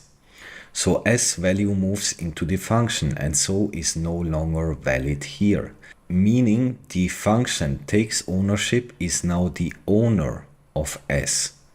So as you can see, this function over here takes an argument of string type and it just prints out the provided string. So as you can see, some string comes into scope. And some string over here is the string we have provided as an argument. Then we print it out, and over here some string goes out of scope and drop is called. The backing memory is freed, meaning when we reach the end of the scope, some string will get deallocated in heap memory. So after this point over here, s can't be used in this main function over here, because again, the ownership has been moved from variable s into the takes ownership function. Now over here, we have another initialized variable x with a value of 5. Now 5 would be of type i32, the default integer type. Meaning 5 is a type that lives on the stack. It's pushed to the stack and not allocated on the heap. And that means when we call this function makes copy and provide it x over here, then we provide this function a copy of the value and not the actual value itself. So we provide here a copy of the value 5, right? And then over here, we just print out this number. Then here some integer goes out of scope, nothing special happens. So the argument we are providing here goes out of scope, but x over here is still valid because again, we have just provided a copy because this is a type that is living on the stack memory. So let's see this example. Over here, we are calling the gives ownership function. Now, when we look at this function over here, we are inside the function code block initializing a variable with a string value over here. And then we are just returning this string. And that means that S1 will then hold the returned string, namely this yours string over here. So S1 will be the owner of the returned string type.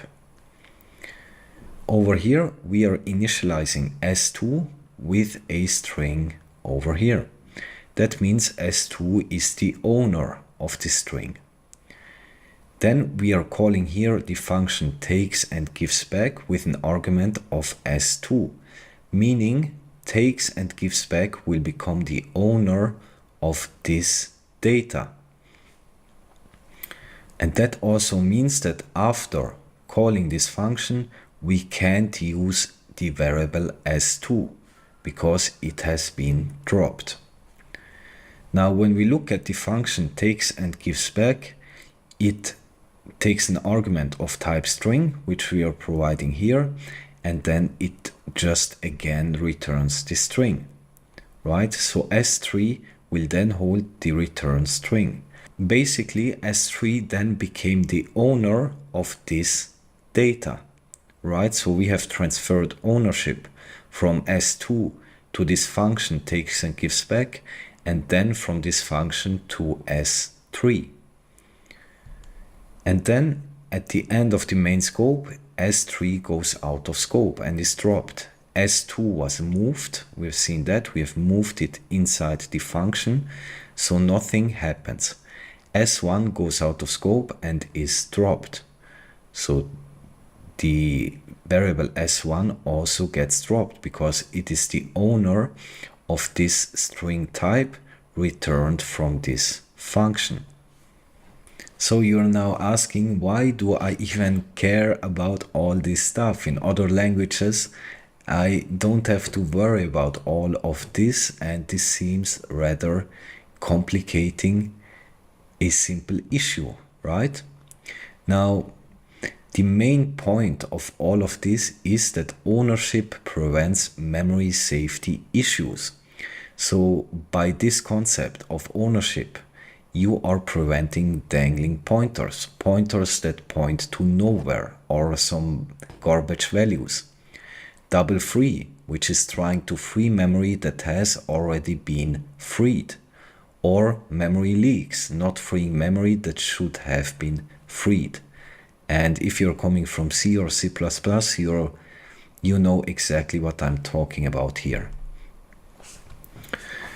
So, before stepping into borrowing, we will do some exercises concerning ownership.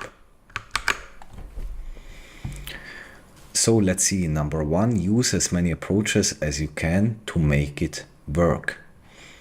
So, as you can see, the variable x over here has been initialized with a string.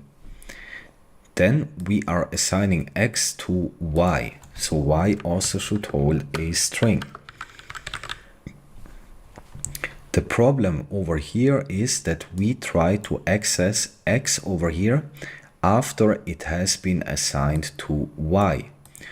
Now we have seen in the example that x will get dropped after we are assigning it to another variable, right? So we can't access x.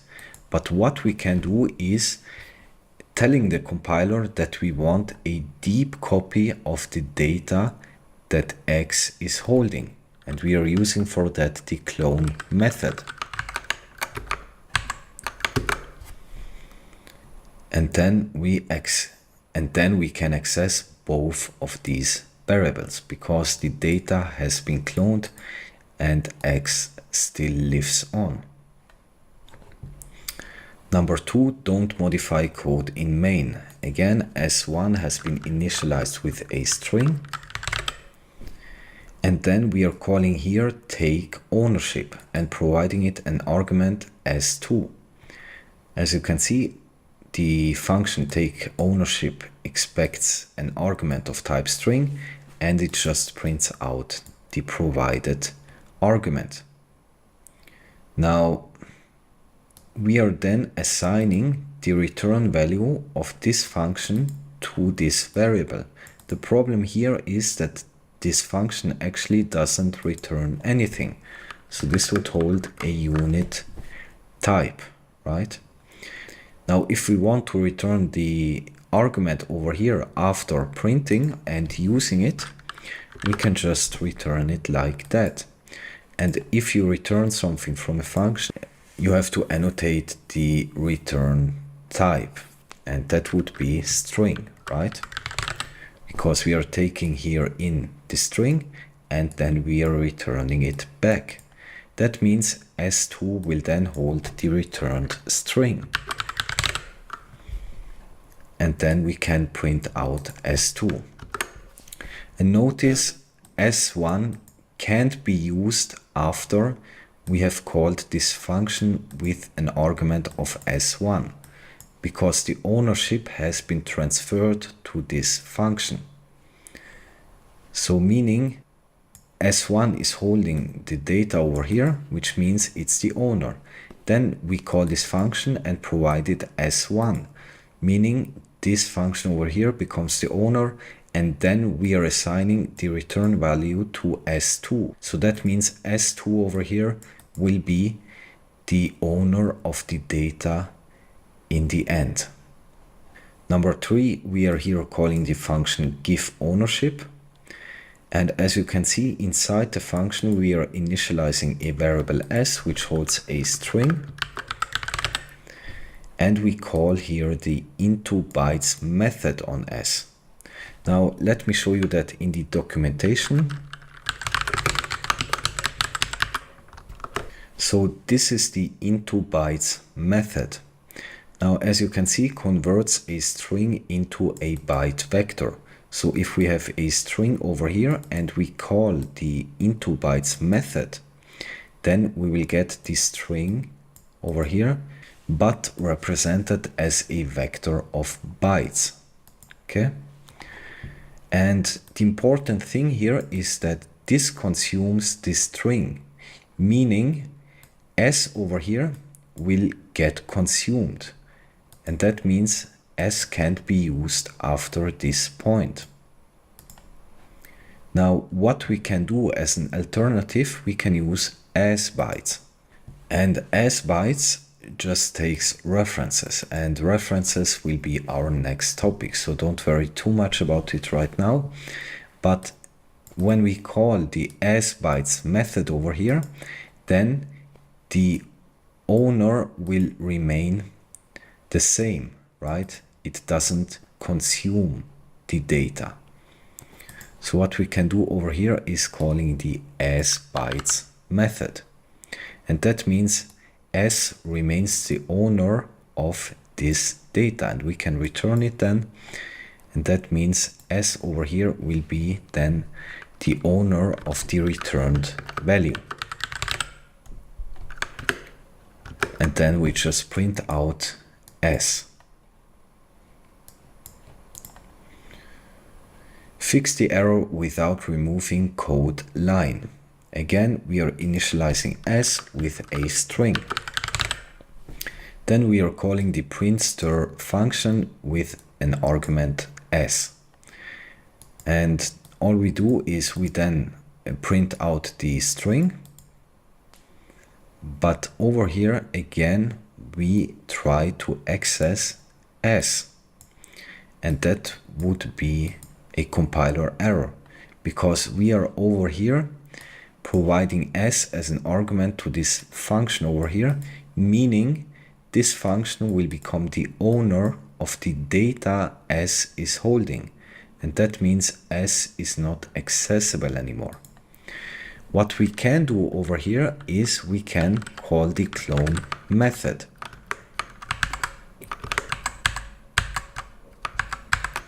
Meaning we are providing this function over here a copy of this data. So this data will get copied in heap memory. And that means s will still be valid.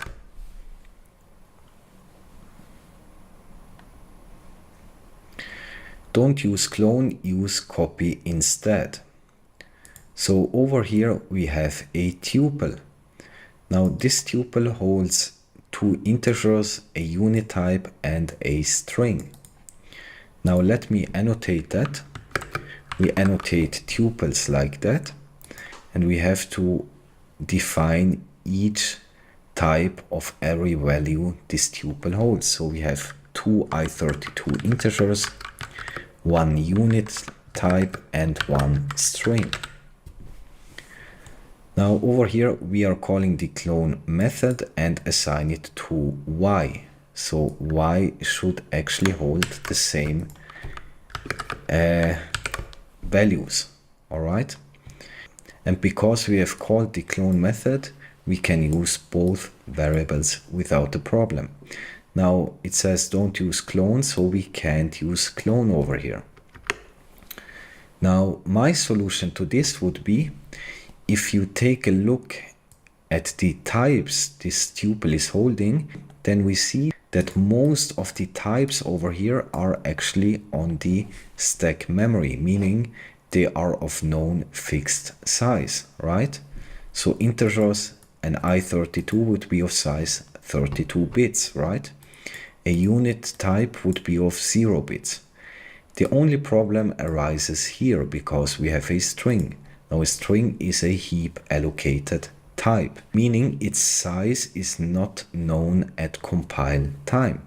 Now what we can do over here is we can use a string literal. Now, we will cover the difference between strings and string literals, but for now, a string literal is a string that is hard-coded into the binary itself, into the program. So it is immutable, which means that the size is known at compile time.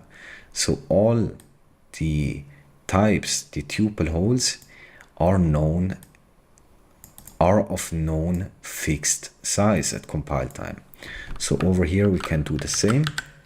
And what's the reason we have been doing this? Because we know that a type that lives in stack memory, meaning its fixed size, will get copied implicitly. Now this tuple only holds fixed sized types, meaning the tuple itself is fixed size. And that means X over here will get copied implicitly by the compiler. All right?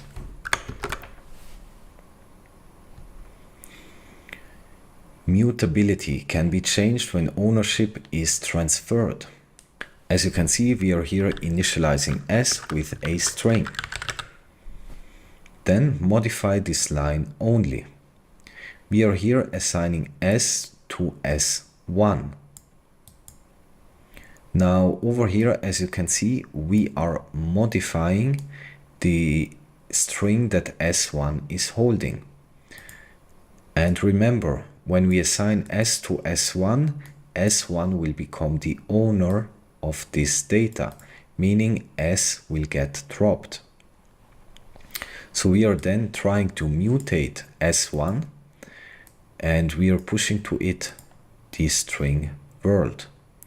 Now remember that a variable is immutable in its nature, so we have to use the mute keyword over here to denote that S1 should be mutable.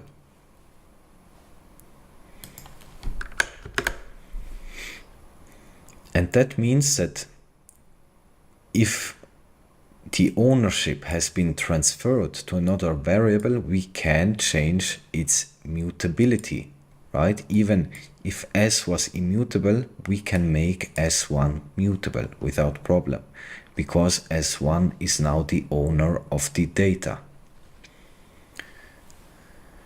Now over here, as you can see, we are initializing a variable X with a boxed integer type. Now box allows you to allocate directly on the heap.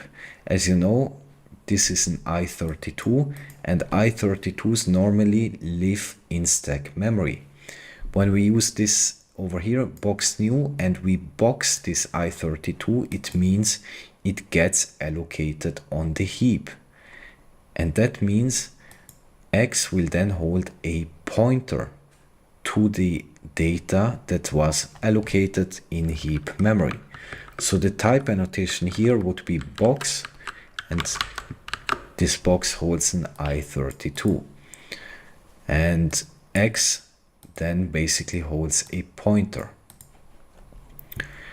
Now over here, implement this line, don't change other lines. Now, as you can see, we have over here to declare Y.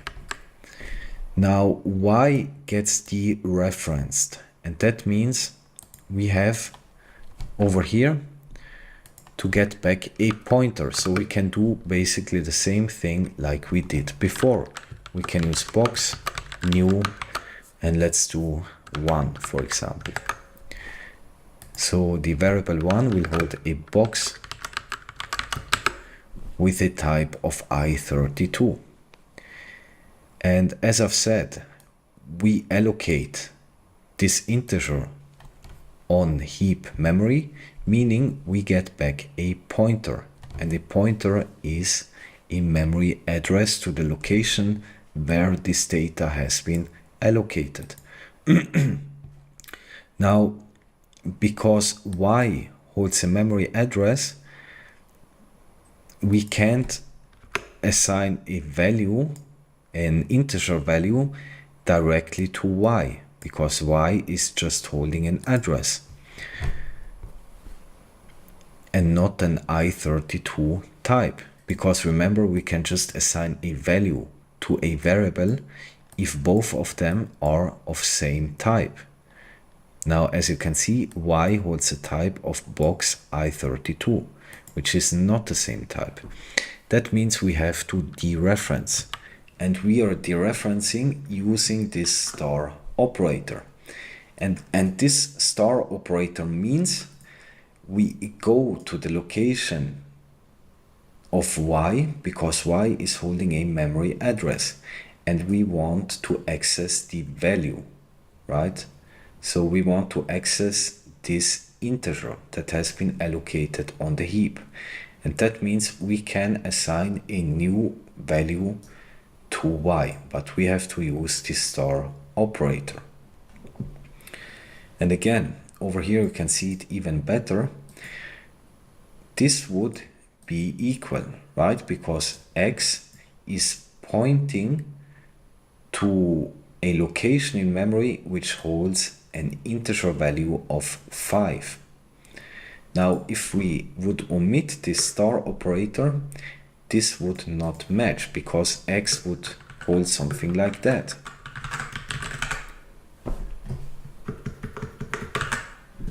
Right? A memory address. Now, this memory address and the integer 5 would not be equal. But this star operator basically says, go to this address and give me back the value that is stored at that address, which would be 5.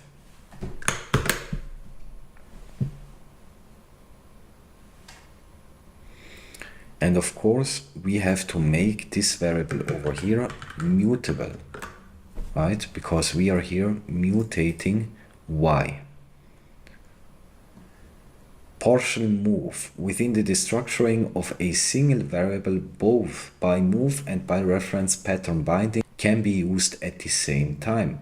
Doing this will result in a partial move of the variable, which means that parts of the variable will be moved while other parts stay. In such a case, the parent variable cannot be used afterwards as a whole. However, the parts that are only referenced and not moved can still be used. So over here we have a lot of stuff we didn't cover yet, and I will try my best to explain it, but if you don't get it 100%, it's no problem, okay? We will go into greater detail on each of these structures and types. So as you can see over here, we have a struct person. Now a struct is basically a custom type. We can create our own types in Rust. And a struct basically is a template. We are saying here, as you can see, the struct holds two members. One name, which is of type string, and one age, which is of type boxed U8. Okay, a heap allocated unsigned 8-bit integer. Then we have to instantiate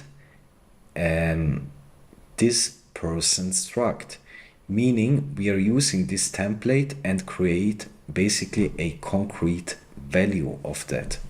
So we are providing here for the name member a string like it's defined here, and for the age we provide a boxed value of 20.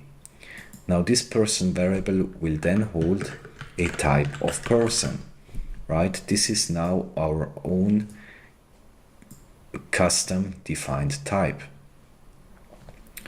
Now name is moved out of person, but age is referenced. So over here we are destructuring the person instance over here. And we do that very similar to tuples we have seen.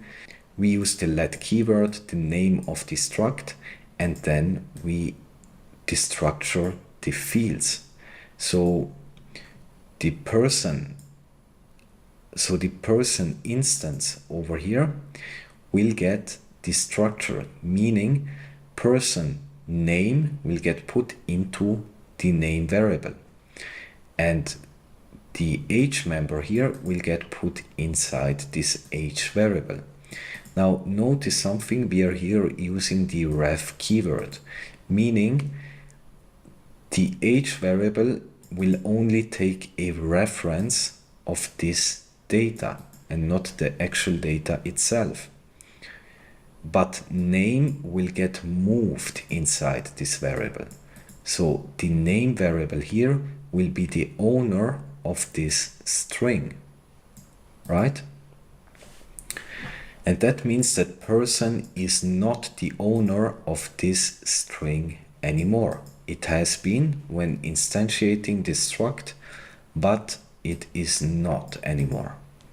Then, as you can see, we are printing out these variables, but we then can't use the person instance, right? Because the person instance is not the full owner of all the members inside it. And also we can't access person.name. This is how you would access normally a member in a struct, person dot and then the member, in this case name. But we can access person.age because the person instance over here is still the owner of age. Because again, we have destructured it and the variable age only took a reference. Again, if you don't understand 100%, it's fine. Okay, we haven't covered a lot of the stuff going on here. And I even think this is not a good example right now. But yeah, so exercise 8. As you can see, we have here a tuple holding two string types.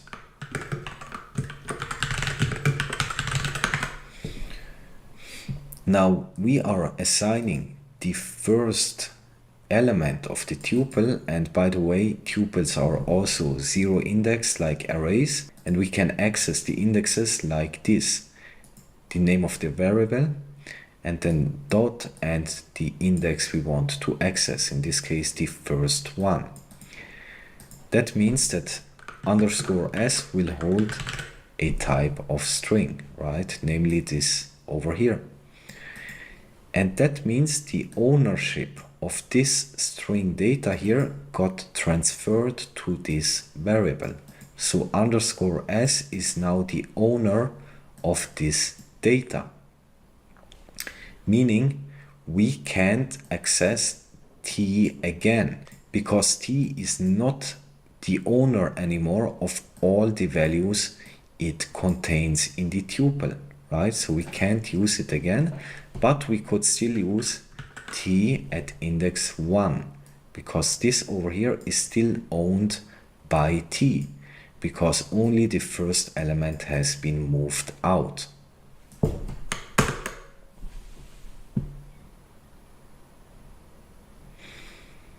And over here again, a tuple with two strings. So fill the blanks. As you can see, what we want here is destructuring the tuple, and we want to initialize these two variables, s1 and s2. And remember, when we destructure it, we have a syntax like that. Now over here, as you can see, when we are destructuring this tuple, both of the values it is holding will get transferred to these variables. So s1 will be the owner of this string and s2 will be the owner of this string, meaning t doesn't own any values after this point. But what we can do, because we want to access t again over here, we can call the clone method, as you've seen. Meaning s1 and s2 only hold copies of these strings and not the actual values. And that means that t will still be accessible and t is still the owner of all the values inside the tuple. Alright, see you in the next topic. So let's look at borrowing. Borrowing is a way of temporarily access data without taking ownership of it. When borrowing, you're taking a reference, a pointer to the data and not the data itself. Its goal is to prevent dangling pointers and data races. Data can be borrowed immutably and mutably, and there are certain rules when borrowing which we have to comply with, otherwise the program won't compile. Let's look at these rules. The first rule states that at any given time you can have either one mutable reference or any number of immutable references. But you cannot have both. You either have one mutable reference or any number of immutable references. And the second is references must always be valid. So let's see an example of a reference. Over here we are initializing S1 with a string. Then we call the calculate length function. And as you can see, we are here passing a reference to S1. And this is indicated by this ampersand symbol over here. So then let's see the calculate length function. As you can see, the argument should be of type reference to a string, which we did provide, right? It's a reference, this ampersand, to S1, which is of type string. And then all this function does, it will call the len method, which will return the length of the string, and it returns it. Now notice that the return type will be of type usize. And then this len variable over here will hold the length of this string, and the type annotation would be usize, right? The return value of this function. And then we just print out S1 and length. And notice something over here. We can use S1 because S1 over here stays the owner of the data. We have just provided here a reference to S1 and not S1 itself. So let's see how that looks. As you can see, we have S1. Now again, it's very important that you understand that the variable S1 over here doesn't hold the actual data, but a pointer to the data which will get allocated to the heap memory. So when we allocate to the heap, we will get back a pointer, which S1 is holding alongside with other metadata.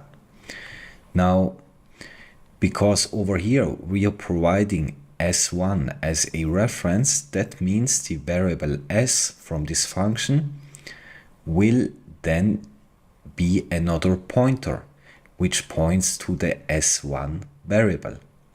So S points to S1 and S1 points to the heap allocated data. And that means that S1 over here remains the owner of the string.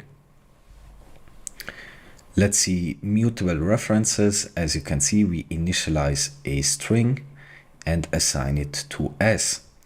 Now, then we call the change function with a mutable reference. And notice that you have to annotate that you want the reference to be mutable. This is important and it has to be explicitly stated so that the rules are set in place, because remember, you can only have one single mutable reference at a time. And then this change function over here, as you can see in the function signature, it takes an argument of type mutable reference to string, which we are providing, right? We are providing a mutable reference to S, which holds a string. And then we can manipulate the string. Now again, very important, S remains the owner of this data. Even though we are manipulating it in this function over here, S remains the owner because we are here dealing with references. So let's look at some examples just to strengthen the knowledge of this concept. As you can see, we here initialize s with a string, and then we have here two mutable references to s, and we assign it to R1 and R2. Now this would fail. This program doesn't compile. Now this would violate the first rule of borrowing, which says that we can only have one mutable reference to the same data at a time. But what we can actually do, let's see this program. As you can see, again, we have a variable s which holds a string. And notice over here we have an inner scope. So in this scope, R1 will hold a mutable reference to s. Now, because at the end of the scope, R1 will go out of scope, meaning it will be dropped, we can then again pass a mutable reference to R2. So this program will compile. So over here again, initializing s with a string. Here we have two immutable references to s. Now up to this point, no problem, because the first rule states that we can have any number of immutable references. The problem is over here, because we are then assigning a mutable reference to s to R3.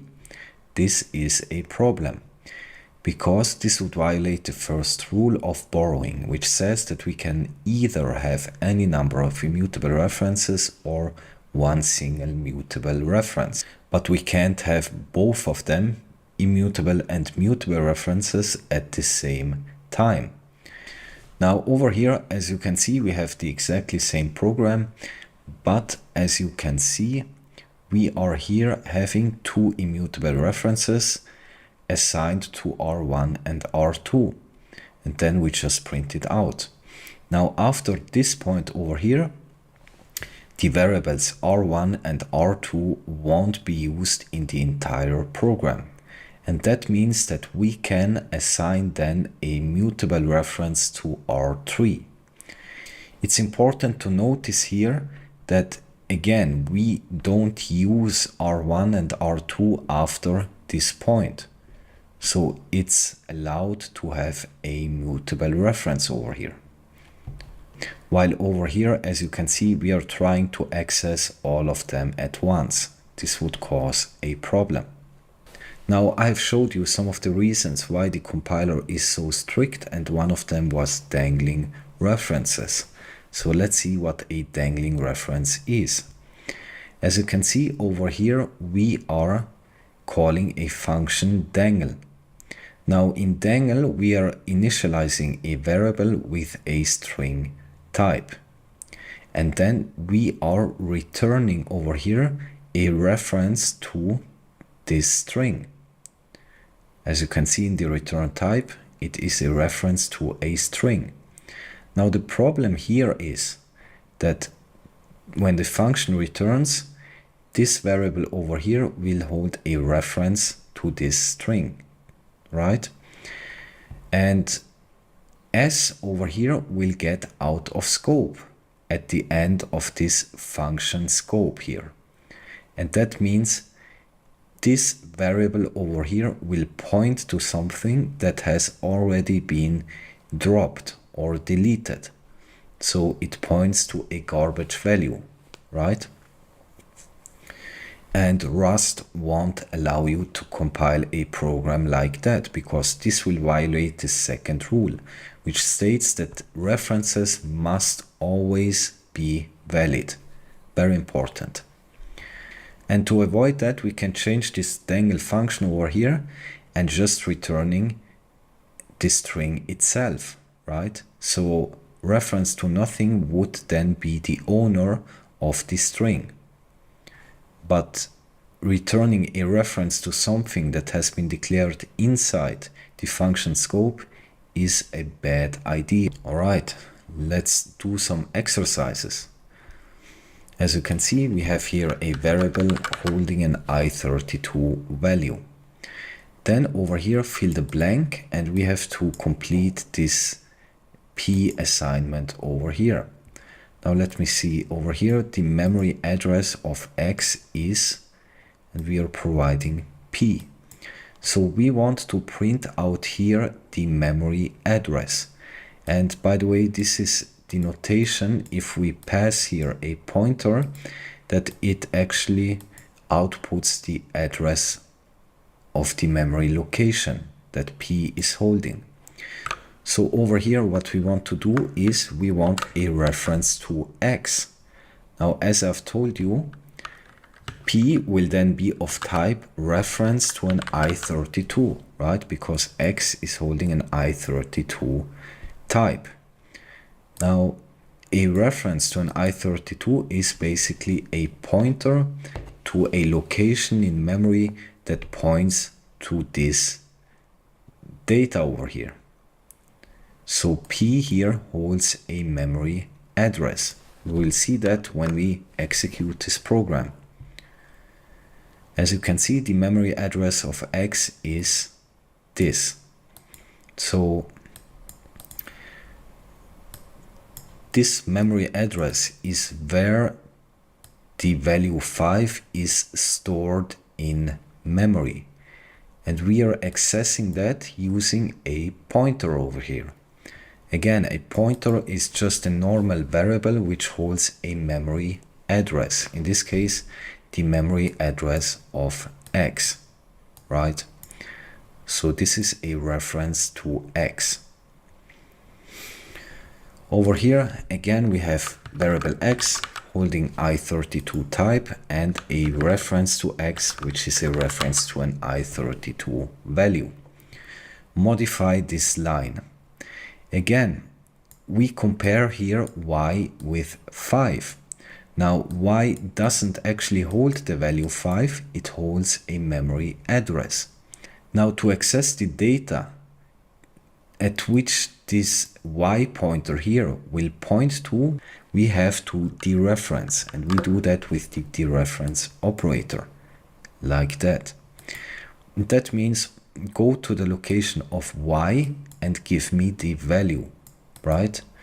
So when we go to the location where x is stored, for example, at this memory address, we want to get the value that is stored at that address.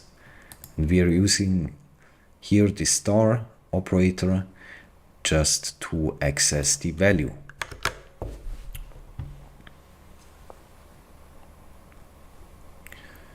So over here we initialize a variable holding a string type. Then we are calling the function borrow object.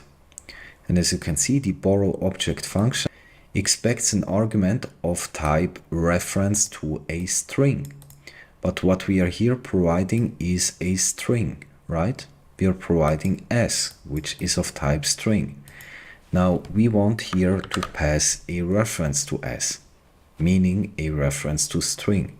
In this case, we are complying with the function signature. Over here again, variable s holding a string. Then we call pushStir function over here. Now again, we have to always take care of the function signature. What is expected? So as you can see, the argument should be of type mutable reference to a string. So we have to pass here a mutable reference to s, where s is holding a string, right?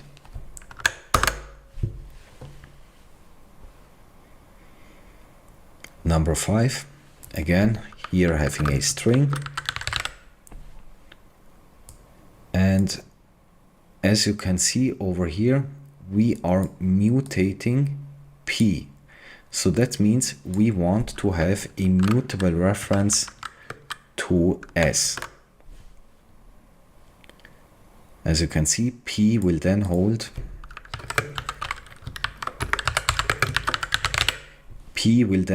a mutable reference to a string type, right? And then we can mutate this string that P is holding. And again, because we are here having a reference, S will remain the owner of the data, meaning we still can use S even after this assignment over here.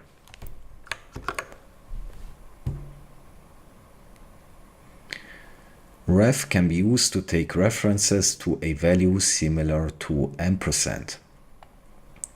As you can see, we have here a variable holding HR. And this over here would be a variable which holds a reference to HR, right? A reference to C. Now fill the blank, don't change other code. Now, instead of here using the ampersand symbol, we can use the ref keyword. And it's exactly the same. Actually, they are very similar. There are some minor differences in pattern matching, but we will come to that. So when we dereference R1 and R2, then they should hold the same data, right? And over here, check the equality of the two address strings. So we have here a function getAddress, which gets called with R1 and R2. Now all this function over here does is it takes a reference to HR as an argument, and it will then put it inside this format macro.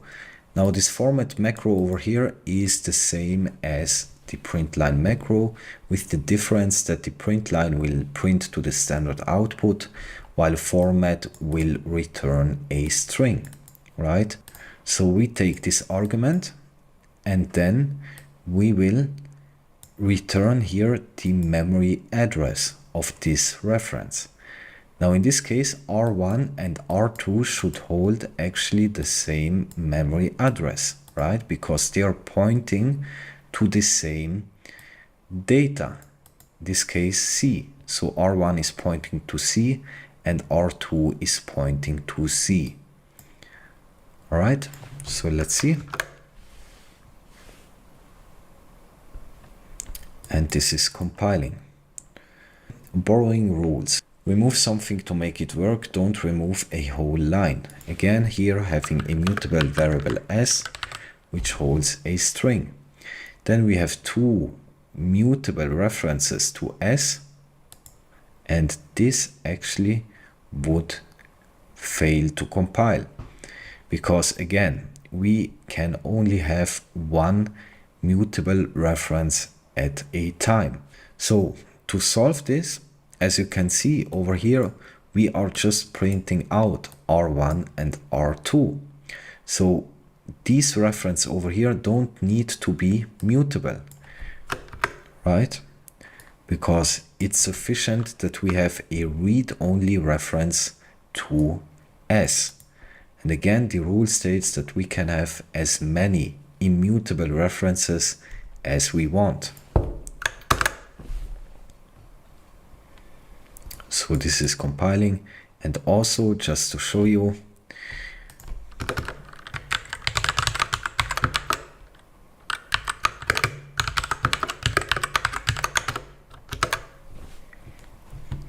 when dealing with references over here, as you can see, S is still valid, right? Error: borrow an immutable object as mutable. Fix the error by modifying this line. As you can see, we have here a string, and we call here borrow object with a mutable reference to S. So the problem over here is that we can't pass a mutable reference to something which is immutable. So we have to make this variable over here mutable, and then we can provide here a mutable reference to this variable.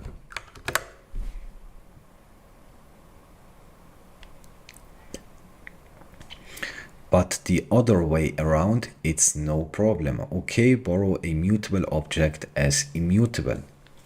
So this code has no errors. As you can see, we have here a string, and we are passing to the borrow object an immutable reference, right? Now, this would actually compile because, as you can see, the function signature states it should be an immutable reference. Even though s itself is mutable, we can still pass it as an immutable reference. This would compile without problems. And then over here you can see we are even mutating s because it's mutable. Comment one line to make it work. We have here a string, and we have a mutable reference to s, right? So this would be the type annotation, mutable reference to a string type. Now we are then mutating R1, and over here we again have a mutable reference to s.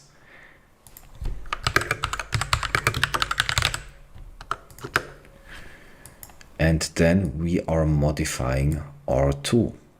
The problem here is that you know the rule that we can only have one mutable reference at a time. But as you can see, R1 over here gets used again. So this should remain valid, but we can't have two valid mutable references at the same time. So if I comment this out, then this program should compile because we are not using R1 after this point, meaning we can have another mutable reference.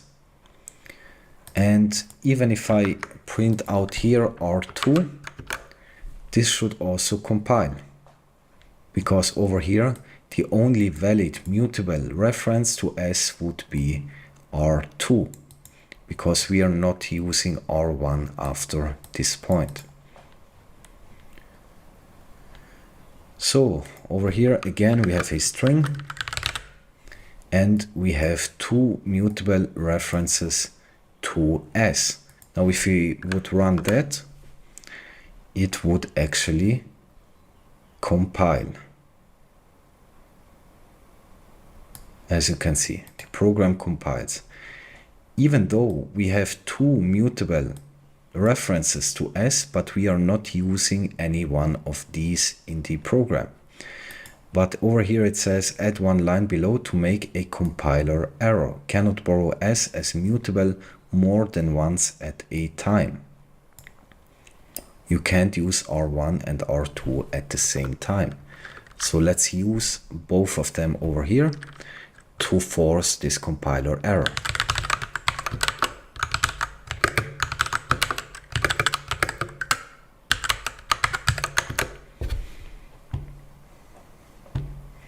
And as you can see, this would be the compiler error we are expecting. Cannot borrow s as mutable more than once at a time.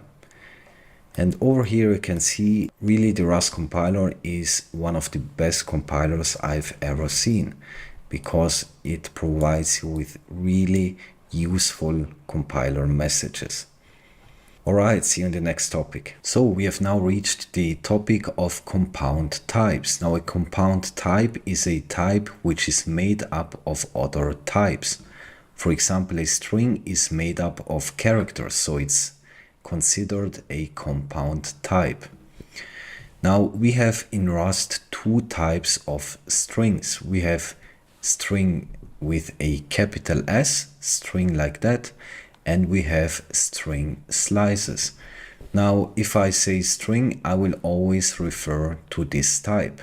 Otherwise I will say string slice. So a string is a heap allocated string type that owns its contents and is mutable. We have seen that a string is allocated in heap memory. A string slice is an immutable sequence of UTF-8 bytes in memory. It does not own the underlying data and is immutable.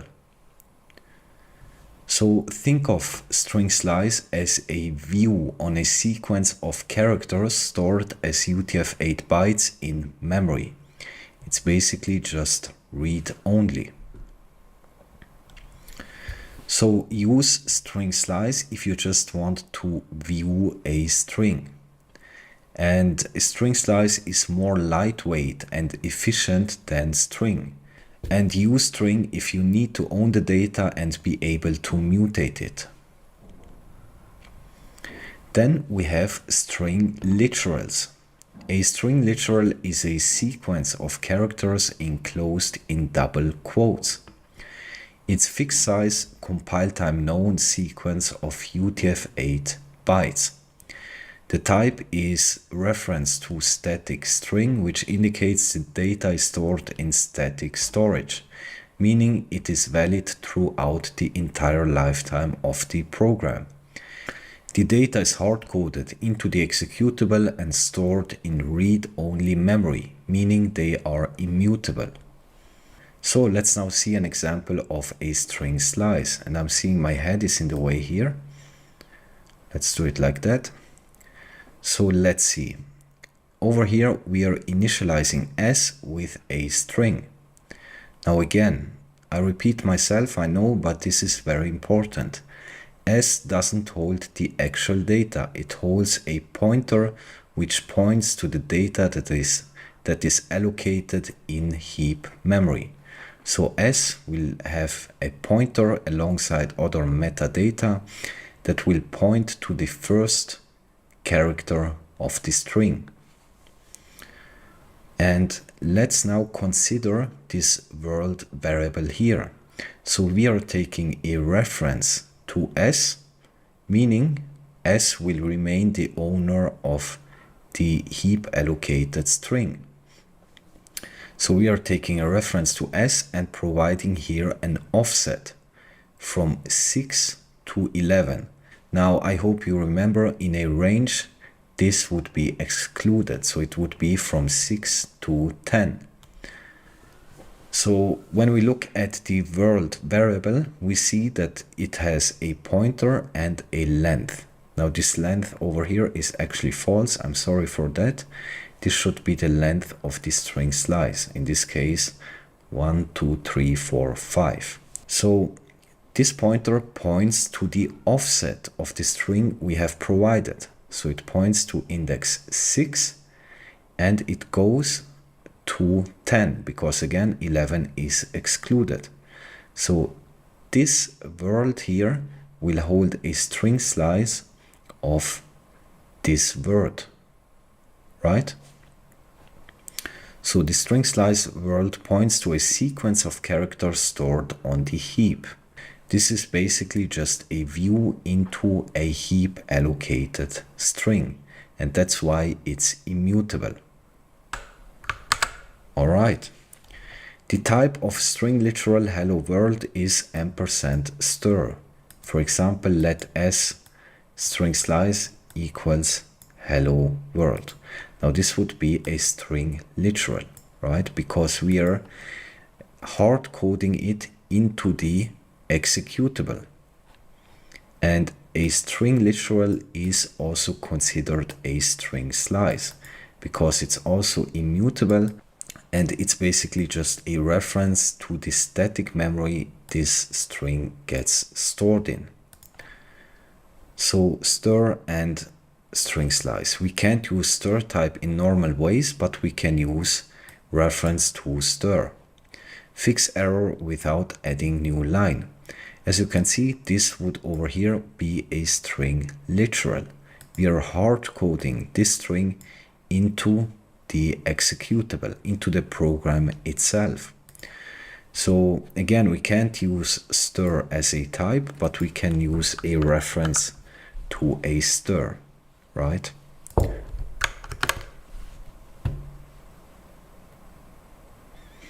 We can only use stir by boxing it. Ampersand can be used to convert box stir to string slice.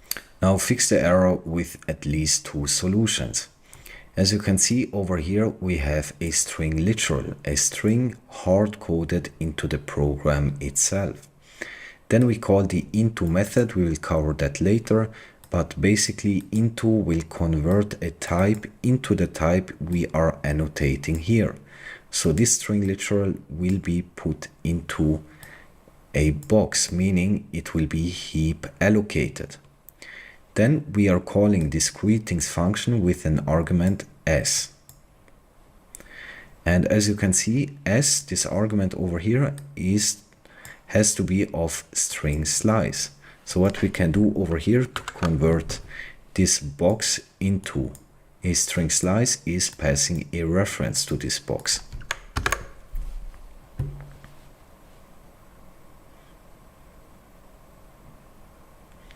As you can see, this is compiling, but we even can just omit all of this, right? This would hold a string slice, and we then just pass s. Notice that we don't have to pass a reference to s because s is already the type we need.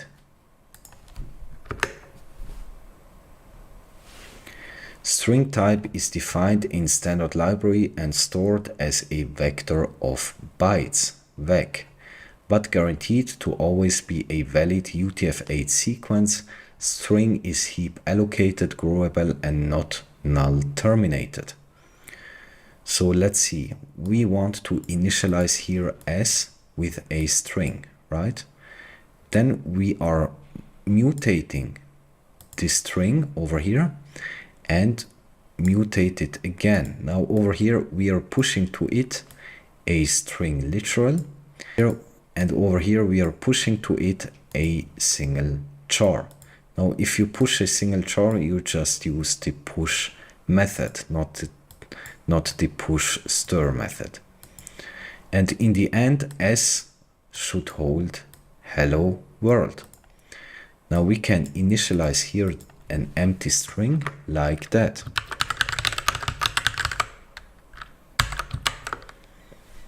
This is now an empty string type. Now, why are we using this type over here and not string slice? Like so, for example. Why aren't we doing it like that? Because remember, a string slice and string literals are immutable. They are just references to some string data in the memory. So we have to use string here.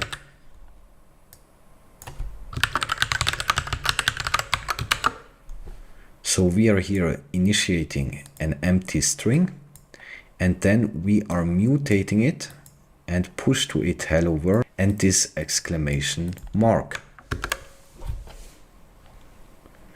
This compiles. Let's output the string.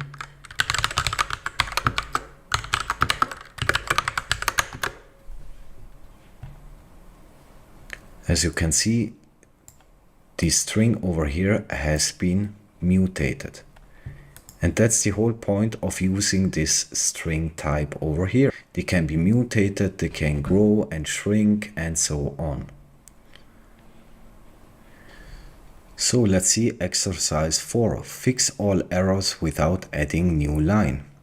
As you can see over here, we have initialized a variable with a string. Then we are mutating this string over here, which means we have to make this variable s here mutable. So we are pushing a single character, this comma, and then we are pushing another string like that. And we can even push to this string by using this notation here, even though I don't like it, but it's also possible. But over here, we have to pass it a string literal, because this is defined in this standard library. All right, let's see. And of course, over here, sorry, we have to use the push stir method. As you can see, this is compiling. So again, we are pushing a single character. Then we are using here the push stir method, pushing a string literal, and we can also mutate strings like that. Replace can be used to replace substring. Again, we have here a string, and we then can replace some elements inside the string. So we provide as first argument the element we want to replace, in this case dogs, and it should be replaced with cats. So S1 should then hold I like cats. Now again, replace will mutate the string, meaning the S should be mutable.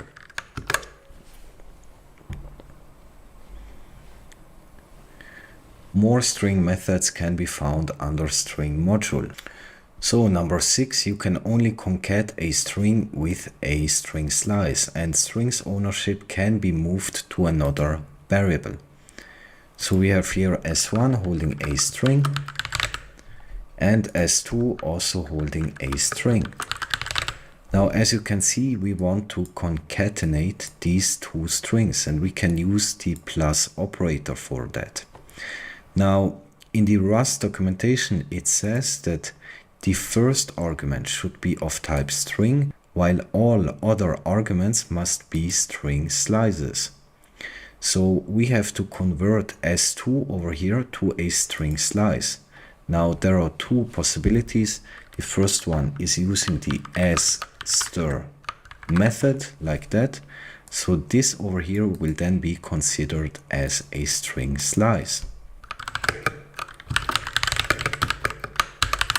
So we have converted a string to a string slice, right? But the result of this concatenation will be of type string. It's important to remember that. And S3 should then hold these concatenated strings. Now, because S1 over here has been moved inside S3, we can't use S1 anymore, because S3 has become the owner of this data. So let's instead print out S3. And as you can see, this is compiling. Now there is an easier approach to that. We can convert a string to a string slice by just providing a reference to a string. So a reference to a string can be inferred to a string slice like that. String slice and string. Opposite to the seldom using of stir, string slice and string are used everywhere. String slice can be converted to string in two ways. So we have covered that. Fix error with at least two solutions. So over here we have a string slice, right? Now we call the greetings function over here with an argument of s. Now s should actually be of type string. So we can convert that by calling this toString method like that.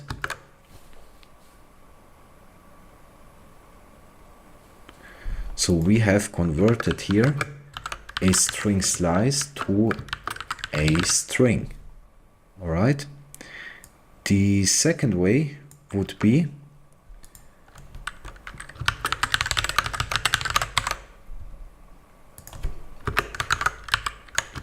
doing it like that, string from and then providing s.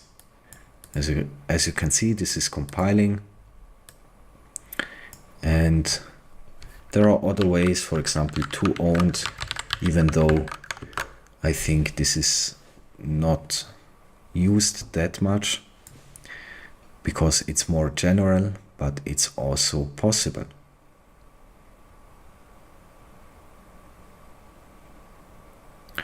Alright, we can use string from or toString to convert a string slice to a string. Use two approaches to fix the error and without adding a new line. As you can see, we have here a string literal that has been put into a string. So this variable over here will hold a type of string. Now to convert this s over here into a string slice, because this is the type annotation of this variable, we can, as I did before, we can pass s as a reference. And again, a reference to a string will be inferred to a string slice. And again, we can use as stir, for example. It would be the same.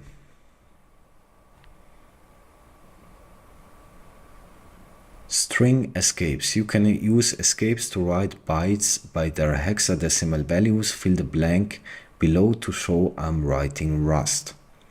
So as you can see, we can escape certain values and they will then be converted to ASCII characters. For example, this would be the hexadecimal representation of the ASCII value of S, right? So if we want to write Rust here, then the next character to S would be T. So we would write X74 like that. And you can check this out over here. There are a lot of examples where you can just escape using the backslash. Now using two backslashes here will print out these literal characters. So the output will be backslash x3f, okay? Because we are basically escaping this backslash.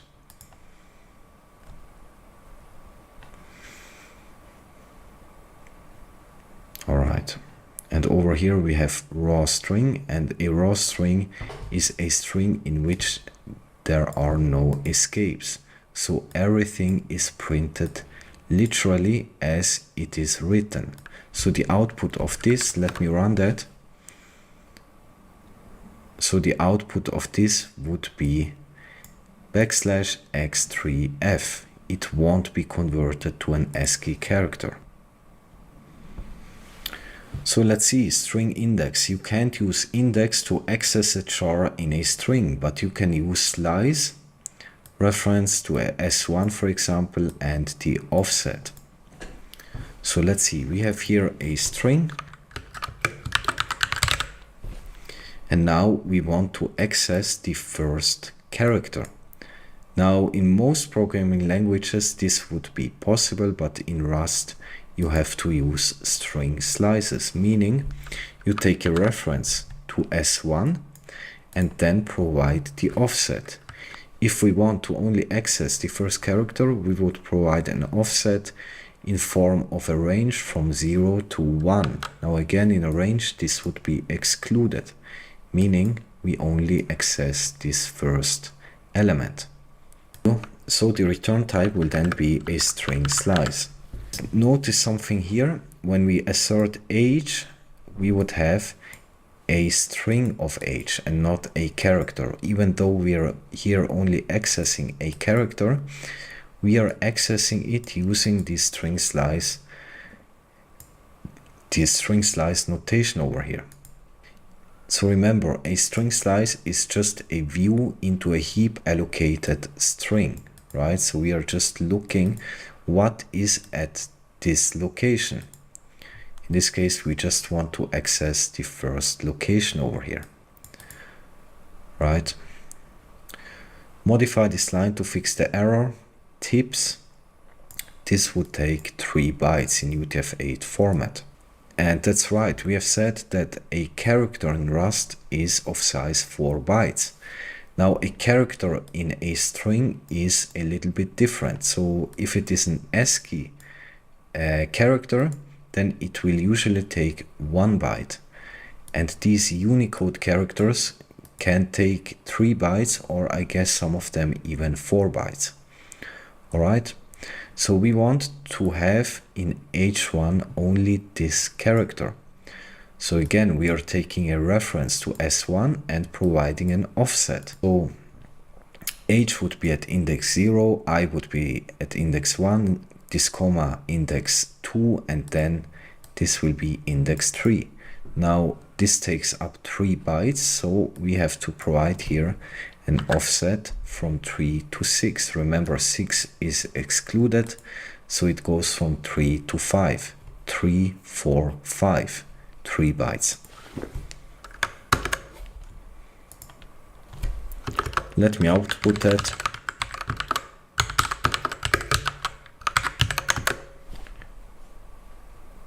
As you can see, this would be the output. And again, this is just a view into a heap allocated string, right? Operate on UTF-8 string. Fill the blank to print each character in this string. So over here, there is a method called chars. Now chars will put this sequence of characters into an iterator, meaning we can then iterate over it using a for loop, for example. And that means C will then be in each iteration one of these characters, and we will then just print out C. As you can see, in each iteration we are printing out a single character. Alright, that's it. See you in the next topic. So we'll now cover arrays. Now an array is a fixed size collection of elements of the same data type stored as contiguous block in stack memory. Now it's stored in stack memory because its size is known at compile time. The signature of an array is like that, you can see over here, which indicates that the length is fixed at compile time. Arrays can neither grow nor shrink, they must retain their size. So let's see. The type of array is like this.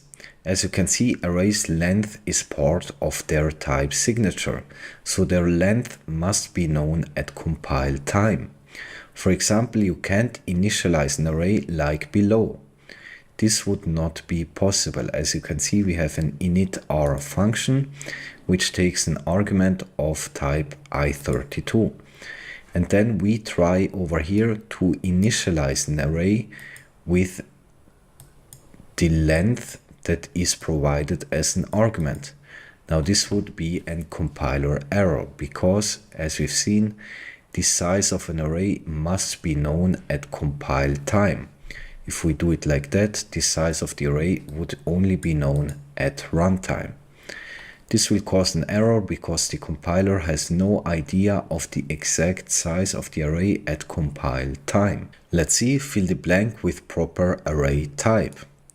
As you can see, we have here an array with 5 elements. Now what would be the type of these elements?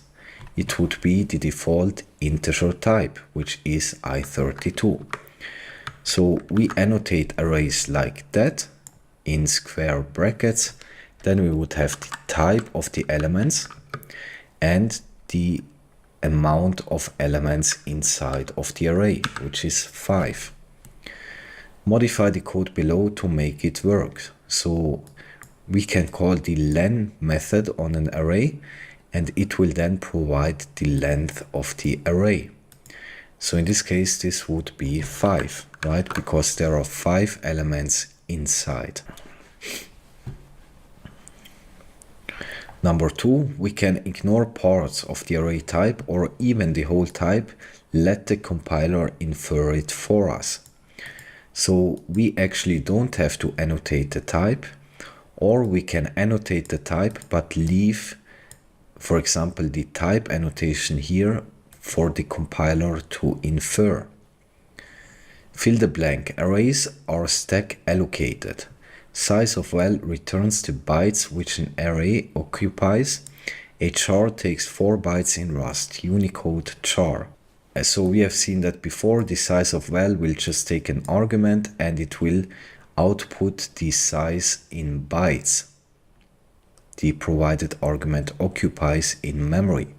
So if we provide the R over here, then we should actually get back 3 times 4 bytes because a character in Rust takes 4 bytes, meaning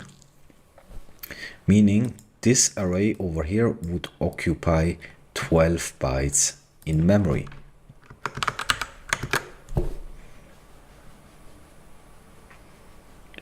All elements in an array can be initialized to the same value at once. So as you can see, we have here an array which should hold 100 elements. And each element should hold the number 1. Okay, we are here accessing the first element, and this is the notation for accessing elements in an array. In this case, we access the first element at index 0, and the length would be 100. So instead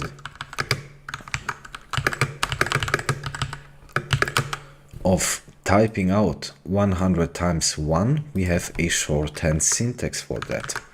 So we can here first of all provide the element it should hold, in this case 1, and we want it to hold 100 elements of this value over here.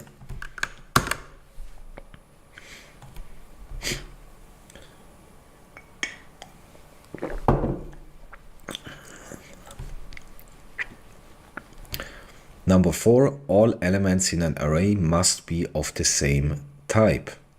So as you can see, because when we annotate an array, we actually have to define the type here.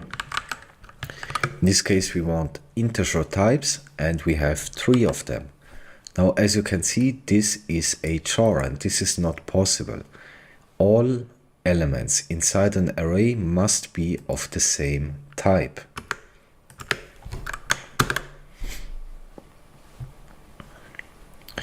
Indexing starts at 0. So over here we have an array of characters. Let's annotate that. And there are 3 elements inside it. And now we want to access the first element, right? We want this variable over here to hold the first element. Now again, arrays are 0 indexed, meaning we access it using this notation here and provide it a value of 0.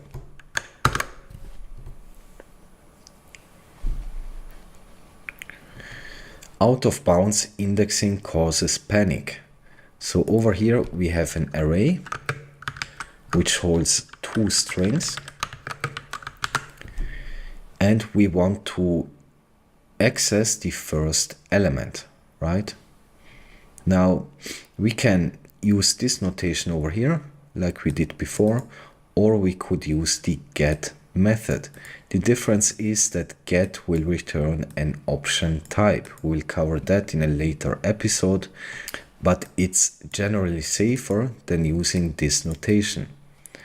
And this is especially true if you're accessing elements at runtime, okay?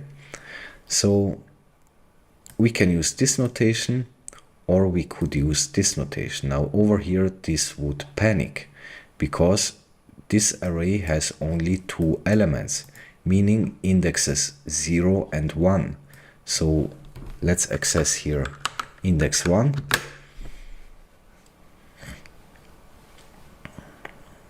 And this compiles. So let's see slices. A slice is a reference to a contiguous sequence of elements in a collection. It provides a way to borrow part of a collection without taking ownership of the entire collection. It can be created from arrays, vectors, strings, and other collections implementing the deref trait. So let's see this example of a slice. We have here an array. And then we are over here taking a reference to A and providing an offset. Essentially the same thing we did with string slices, right? A slice is just a view into a collection. And over here we try to access the elements at index 1 to index 2, right? Because 3 would be excluded. So the variable slice will then hold a slice with the elements 2 and 3 in it. Right, let's see. Slices are similar to arrays, but their length is not known at compile time, so you can't use slice directly. Here, both this slice over here and stir are slice types, but directly using it will cause errors. You have to use the reference of the slice instead. So because these two slices over here, their sizes are not known at compile time, we have to use a pointer to that, right? And we have seen that in the example of string slices. So we use this syntax over here.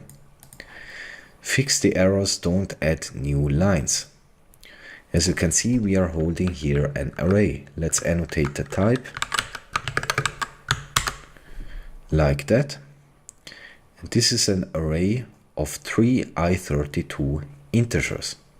Now we want here to get a slice with this offset, meaning from 0 to 1, 0, 1. So again, like we did with a string slice, we want a reference to an array with this specific offset. So we are trying to access 0 to 1 because 2 is excluded, meaning we are accessing here index 0 and 1, the elements 1 and 2. So this slice over here will then hold 1 and 2, right? Now the type annotation here would be like that because we are holding a reference to this array, right? And this would be the type annotation of a slice. Now over here we have a string literal. Now string literals, as we've seen, always are annotated like that. String literal is hard-coded into the program's binary, and that's why we can access it using a reference to this string literal over here, which is in the binary itself. All right.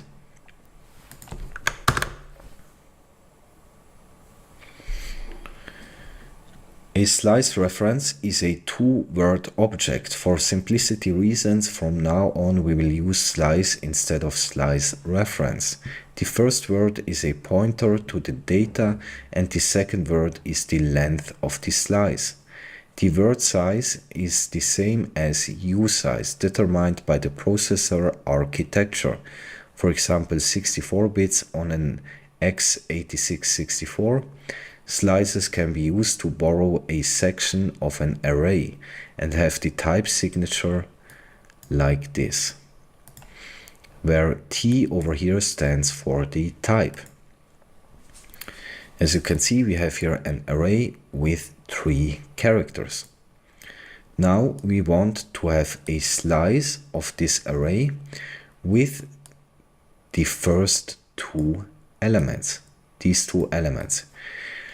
And this is shorthand notation. Instead of writing it like that, we can just omit the 0. Alright, so we are accessing 0, 1 and 2 is excluded.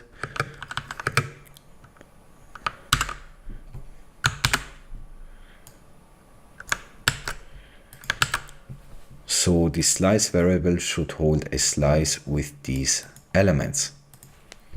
The type annotation over here would be reference to char. Okay. Modify 8 to make it work. Tips slice reference is not an array. If it is an array, then assert will be passed. Each of the 2 characters, this and this, occupies 4 bytes. 2 times 4, 8. Now, because the slice variable over here doesn't actually hold an array but a slice, we are here actually holding a pointer, right? Because this is a reference to this array. And that means we have seen over here a slice reference is a two-word object, meaning the pointer and the length field will both occupy sizes of type usize. And usize, if you're on a 64-bit computer, it means usize will be of size 8 bytes or 64 bits. And that's why a slice holds 16 bytes, right? If we would pass the array here, we would have, if this slice would have been an array, then 8 would actually pass, because we would have 2 characters. Each character is 4 bytes, meaning 8 bytes. But because we have a slice which holds a pointer and a length, both of type usize, we have 16. So over here we have an array of 5 integers of type i32. Fill the blanks to make the code work. As you can see, we want the slice variable to hold a slice of these elements. So let's first annotate the type actually. So the slice variable over here should hold a slice of i32 elements, right?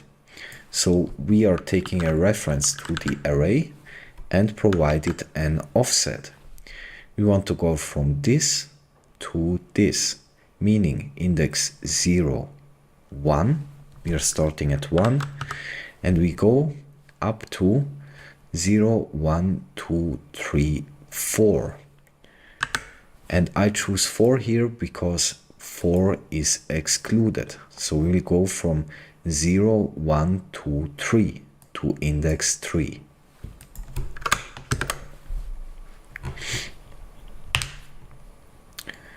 String slices. And we have covered that already, but let's do some exercises for repetition. Now over here we have a string and we take over here a string slice,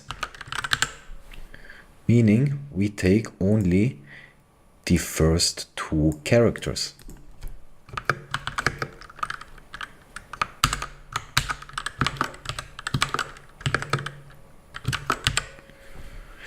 Like that. Or let me write it like that, right? We take the first 2 characters. Fill the blank to make the code work. Don't use 0 to 2 again. So over here we have a second variable which should hold a string slice, and they should actually hold the same elements. As you can see over here, we are here asserting that slice 1 and slice 2 are the same. So instead of using this syntax over here, as we've seen before, we can use like that. We can omit the 0. Over here we have a string literal. Again, a string literal is hard-coded into the binary, and this would be the type annotation. Modify this line to make the code work. As you can see, we want slice over here to hold a string slice with only this character. So let's annotate the type. This would be a string slice. And because this Unicode character over here takes 3 bytes, we have to provide an offset here of 3, meaning 0, 1, 2, right? 3 bytes.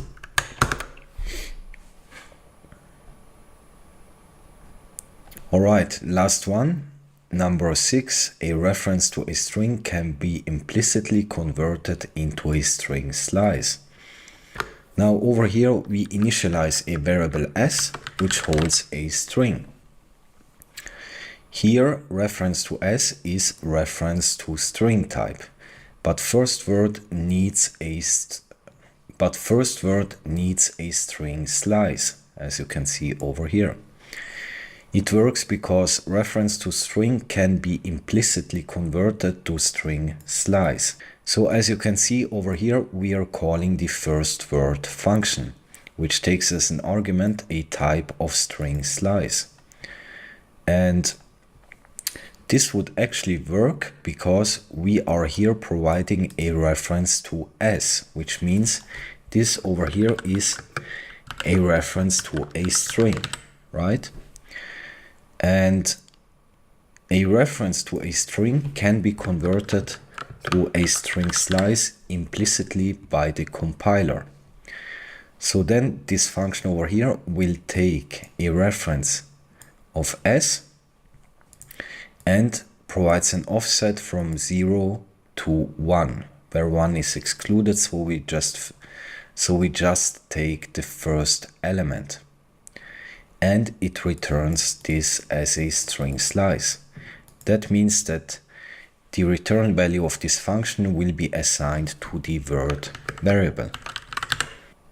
Then over here we are calling the clear method on S, which means the string will then